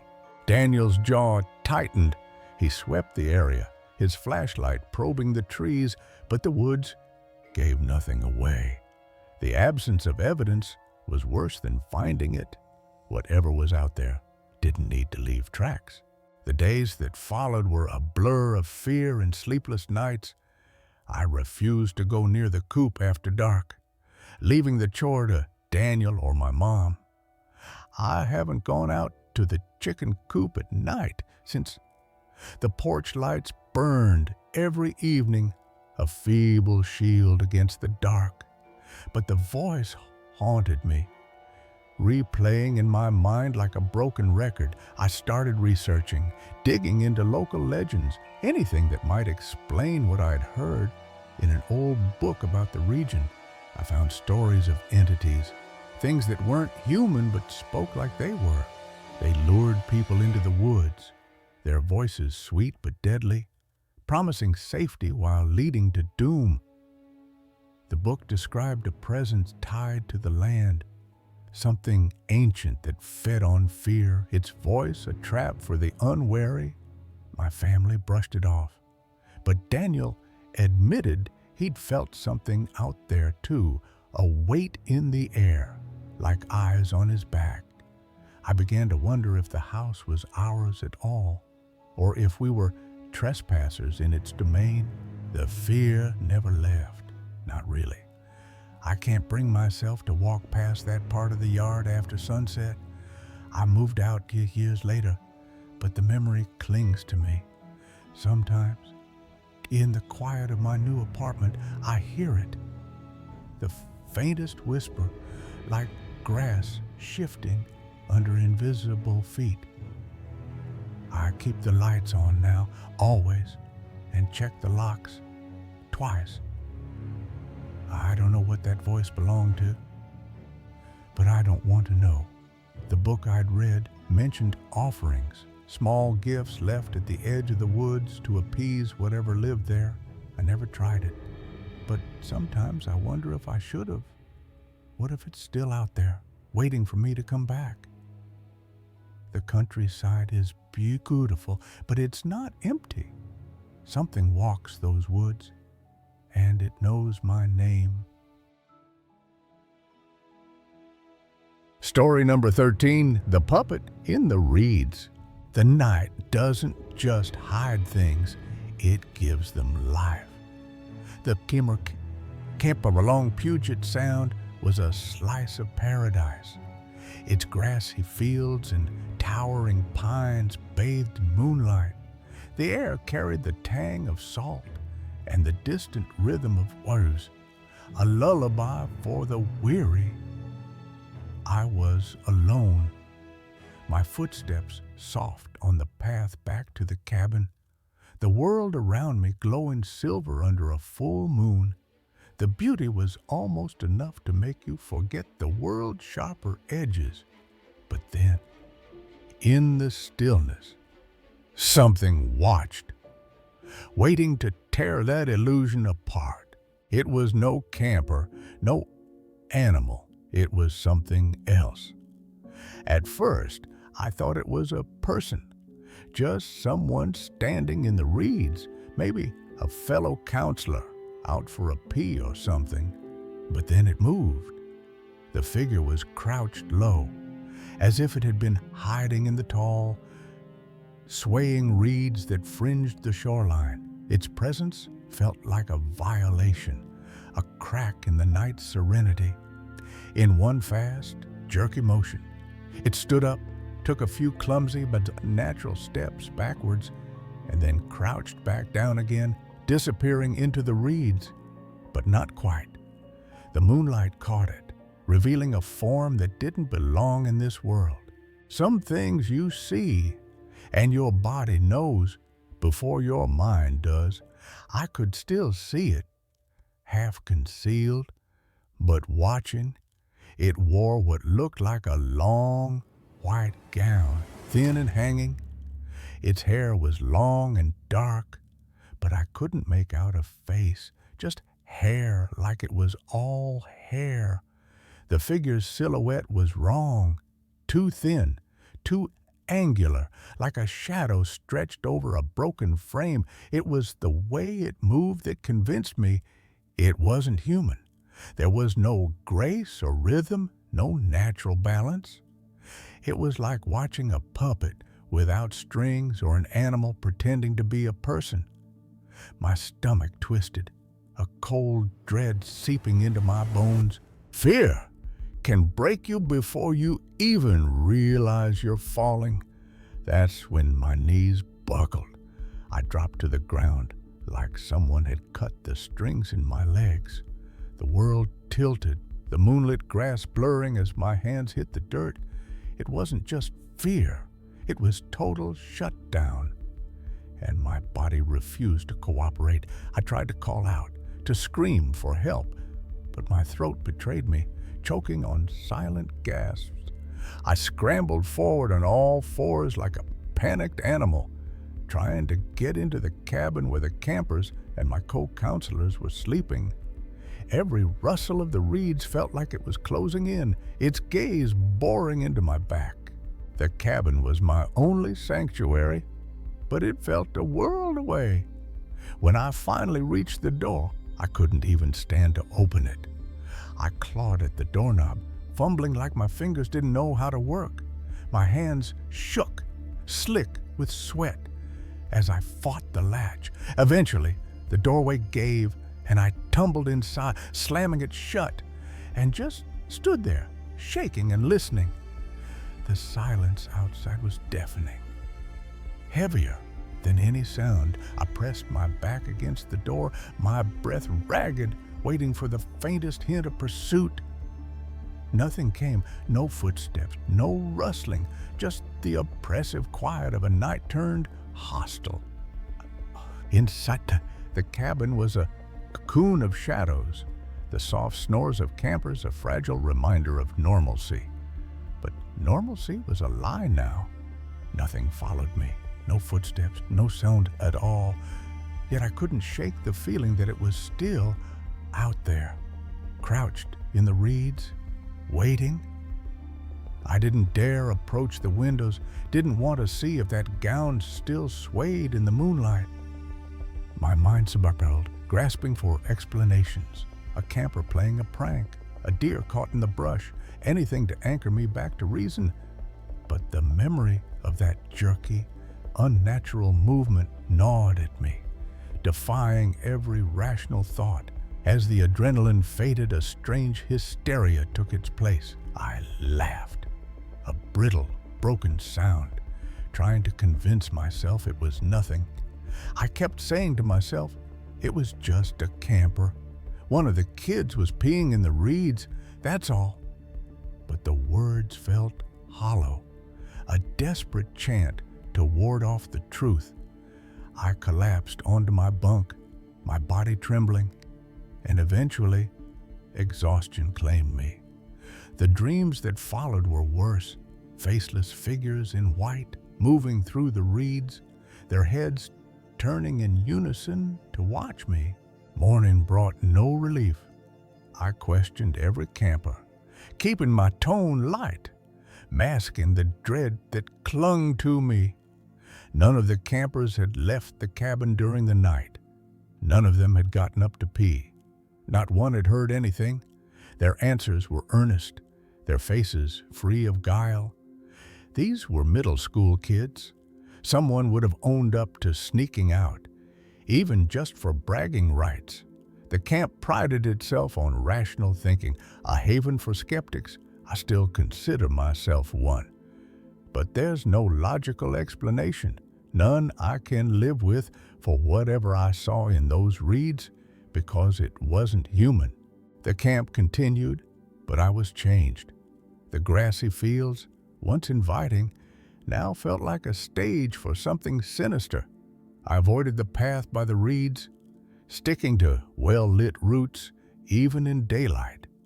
Other counselors noticed my unease, but I never told them what I'd seen. How could I explain something that defied reason? Something that made my own skepticism feel like a betrayal? I started hearing whispers, stories from locals about the sound, about things that emerged when the moon was full. They spoke of spirits, of lost souls bound to the shore. but none matched the puppet-like thing I'd seen. Puget Sound is vast, its depths hiding more than fish and shipwrecks. I began to wonder if the reeds were a boundary, a thin veil between our world and something older, hungrier. The camp's beauty became a mask, concealing a truth I wasn't ready to face. I left when the season ended, but the memory of that night followed me. Every rustle of leaves, every shadow in the corner of my eye carries the echo of that figure in the reeds. I still search for answers, scouring forums and old texts, but the truth remains elusive. Whatever it wasn't just watching me, it was waiting, and I fear it's still out there, crouched in the dark, ready to move again. Story number 14, The Shadow in the Field. The night doesn't belong to you. It's a thief stealing your senses, twisting the familiar into something alien. You think you're alone, but the darkness disagrees. It moves, not with sound, but with a pressure that crawls up your spine, whispering that you've been seen. This field isn't empty. Something waits, older than the stars you came to chase, and it knows your name. The mistake was coming here. I'm a scientist, and although I'm spiritual and believe in the paranormal, I never really believed in demons or things of that nature. But the northern lights, rare and fleeting, pulled me out of my comfort zone. I saw the local Facebook page had posted about the northern lights being out, and I couldn't resist. I grabbed a light jacket and headed out, driving north into the unknown. Of note, I had no drugs or alcohol in my system. The fields I tried were crowded, headlights ruining the dark. So I drove even farther north, chasing currents. The highway stretched into oblivion, flanked by shadows that seemed to lean toward the car. I was on the phone with a buddy of mine, as I am a single female alone at night, and he made me feel safer. Then I saw it.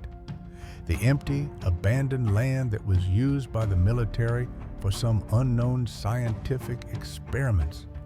I had been there in the daytime and seen some of the old bunkers, their concrete shells crumbling under decades of neglect. It just so happened to be a mostly open field with no streetlights, making it the perfect spot. I turned onto a gravel road, the tires crunching like bones.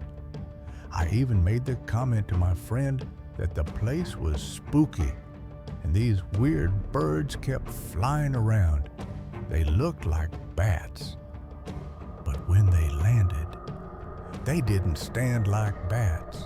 I should have turned back. The air was wrong, heavy with a metallic tang, like rust or blood. I finally reached the middle and pulled over to the side of the road. No one and nothing, for as far as I could see. I stepped out, phone in hand, the northern lights faint but shimmering above. I grabbed my phone and stepped outside, took a few photos, and then waited for my eyes to adjust. The field was silent, but not empty. The bunkers, barely visible, loomed like forgotten tombs.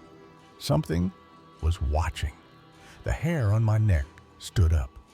I knew this feeling, as it usually meant an animal was watching you. It wasn't an animal. As I'm on the phone mid-sentence, I turn to my left and my entire body freezes. It was like the air was moving, a kind of moving shadow. But my mind also knew it was something that walked on 4 legs and stood up, possibly a dog. But again, it was translucent. It wasn't there, but it was. The shadow pulsed, its edges blurring into the night, and I felt it see me. I started screaming, then ran back to my car. I felt that thing hit my back and bounce off like it tried to go through me, but wouldn't. The second it touched me, it felt like a Dementor from the Harry Potter books, but worse. I have never felt such fear and dread. The dread wasn't fear, it was annihilation. This is worse than death. I don't or didn't believe in hell. So death isn't that scary for me. This made me feel like even in death, I would never feel happiness again. I scrambled into the car, my hands shaking so badly I dropped the keys. I jumped in my car and sped down the road, still screaming and praying. I kept screaming for my dad and brother who were both dead, and Jesus, I'm not even Christian, to save me. The gravel road seemed endless, the bunkers flashing by like silent witnesses. The worst part is I was driving in the wrong direction. I had to turn around and drive back to get out there. I wasn't alone. The shadow hadn't left. It clung to the air, a weight that pressed against the windows, making the car feel like a coffin. I screamed the entire time for help. At some point, my phone call dropped and my service, which was fine on the way in, finally came back the second I hit the highway.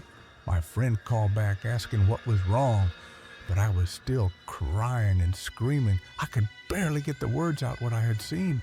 My voice was raw, my mind a blur of terror. I drove to a friend's house, collapsing on her couch, my body trembling. I drove all the way back into town and called a friend who lived nearby. I went to her place and stayed there for a few hours to calm down. She believed me. I didn't know she was religious, and it was lucky as she believed in this stuff. She gave me a small charm, a braided cord she said would protect me. I finally got the courage to go home, and she gave me something for protection. At home, the shower didn't help. I took a shower to warm up, but my back felt cold, like something had cut a thin line across my spine. There weren't any marks I could see, and I had to sit in the shower with my back to the wall because I kept feeling like something was touching me. The cold wasn't physical, it was inside me. My voice was gone, my throat raw from screaming. I lost my voice for 9 days after that and had to lie to my friends and co-workers as to why. The field had marked me. Sometimes, though, if something touches my back in a certain way, I'll get a jolt of panic out of nowhere. I started researching the land. The military experiments weren't just rumors. Declassified file mentioned radiation tests, but locals whispered about something else. Rituals, symbols carved into the bunkers, soldiers who vanished. The field wasn't abandoned. It was alive. A scar on the earth that remembered every trespass. I found an old journal in the library, written by a worker who described shadows that moved without light. Beings that fed on fear, they weren't gone. I stopped chasing the northern lights. The sky felt too vast, too open, like it could swallow me. But the field didn't let go. I found things. A stone on my porch, smooth and black, with faint scratches that formed a shape I couldn't name. My friend, the one on the phone, said he dreamed of the field, of something standing over him, its breath cold and empty. We hadn't escaped. The charm my other friend gave me frayed as if something had clawed at it. I replaced it, but the panic remained, a splinter in my soul. I went back, not to the field, but to the edge of the highway, where I could see it from a distance. The air was wrong. The northern lights were out again, but they flickered, like something was pulling them down. I saw it, a shadow, not in the field, But in the reflection of my car window, standing behind me, it didn't move. I drove away, my heart hammering, the charm burning against my skin. The journal mentioned a name for the shadows, eaters of joy. They don't kill you, they take something worse, leaving you hollow, a shell that remembers happiness but can't feel it. The panic attacks grew worse. Every touch on my back was a reminder. I started sleeping with the lights on, checking the locks obsessively. A colleague, noticing my change, shared a story. Her grandfather, a soldier, had worked at the field. He spoke of things that weren't men, entities unleashed by the experiments, bound to the land. They didn't want us there. The bunkers weren't for storage, they were cages, and something had broken free. I wasn't imagining it. I'm still a scientist. I want to believe it was my mind, the dark, the isolation. But the cold in my back, the stone, the dreams, they're real. The field is waiting. I don't talk about it, not because I'm afraid of being called crazy, but because naming it feels like calling it back. If you go there, don't stop. Don't look at the shadows. Don't let them touch you. They'll take more than your voice. Story number 15, The Lure of the Creek. The Texas woods were alive that day, whispering secrets only a child could hear. Out in the countryside of Texas, my grandparents owned an 8-acre lot backed up to a heavily wooded area with a creek bed running along the back fence. The air was thick with the scent of barbecue and laughter, the kind of summer day that felt endless. But beyond the fence, the forest waited, its shadows deep and hungry. My family buzzed around the grill, their voices a distant hum, while I stood at the edge of the yard, drawn to the creek's quiet pull.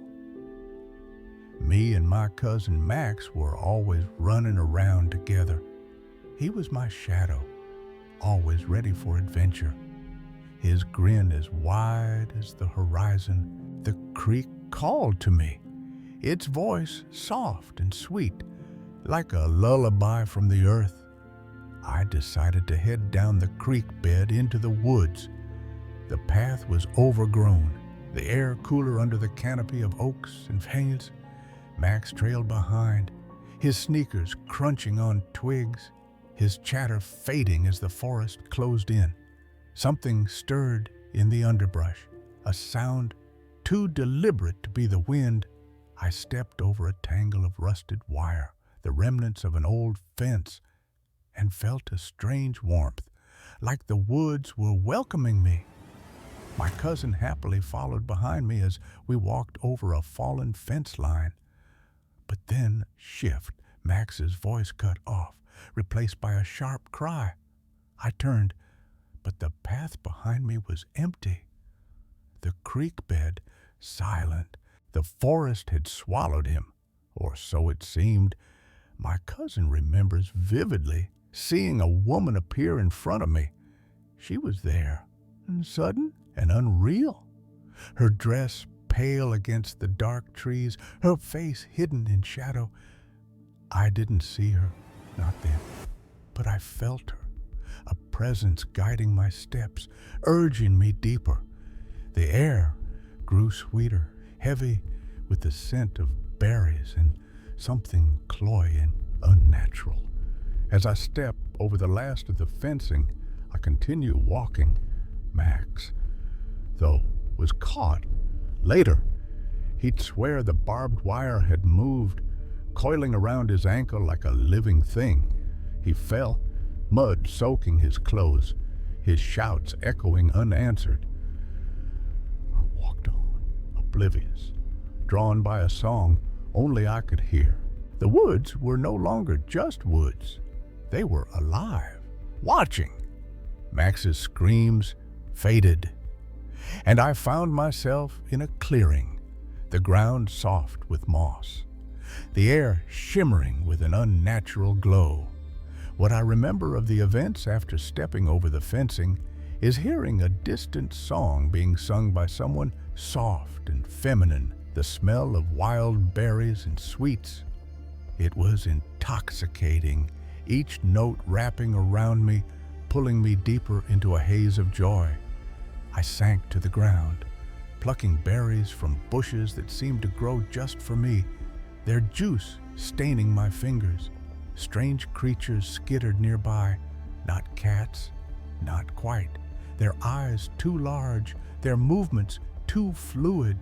I found a small clearing and relaxed, eating wild berries, playing with some small animals. They purred against my hands, their warmth lulling me into a dreamlike calm. But the forest was not kind. It was jealous. I looked around and saw movement of what seemed to be dozens of people hiding behind the trees. Their shapes flickered, half seen, their whispers sharp and urgent. The song faltered. The berries turned bitter in my mouth, and the creatures vanished into the undergrowth. The clearing felt smaller now, the trees leaning in, their branches clawing at the sky. I looked around slowly, regaining my senses, wondering where my cousin went. Panic crept in, cold and sharp, as I realized I was alone. I stumbled toward the path, the one I'd come down, but the forest resisted. The ground seemed to shift, roots rising to trip me, the air thick with a silent rage. The environment started feeling more off, like it didn't want me to leave, like it was angry that I was even trying to. The figures behind the trees moved closer, their steps silent but heavy, their intent clear. I ran, heart pounding, the forest roaring in my ears. I broke out running and managed to get out of the clearing, jumping over the fence line from before. The wire gleamed under the moonlight, untouched now, as if it had never moved.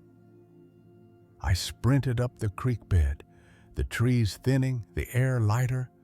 The house came into view, its lights a beacon in the dark. I burst through the door, breathless, and found my grandpa's arms around me, his face pale with fear. I was caught by my grandpa and grilled for answers as to where I'd been, who the woman my cousin saw leading me off. The family was in chaos. Police, dogs, flashlights sweeping the woods, all for me. They said I'd been gone for hours. But to me, it was a fleeting moment, a dream I'd barely woken from. Max, his ankle bandaged, stared at me like I was a stranger.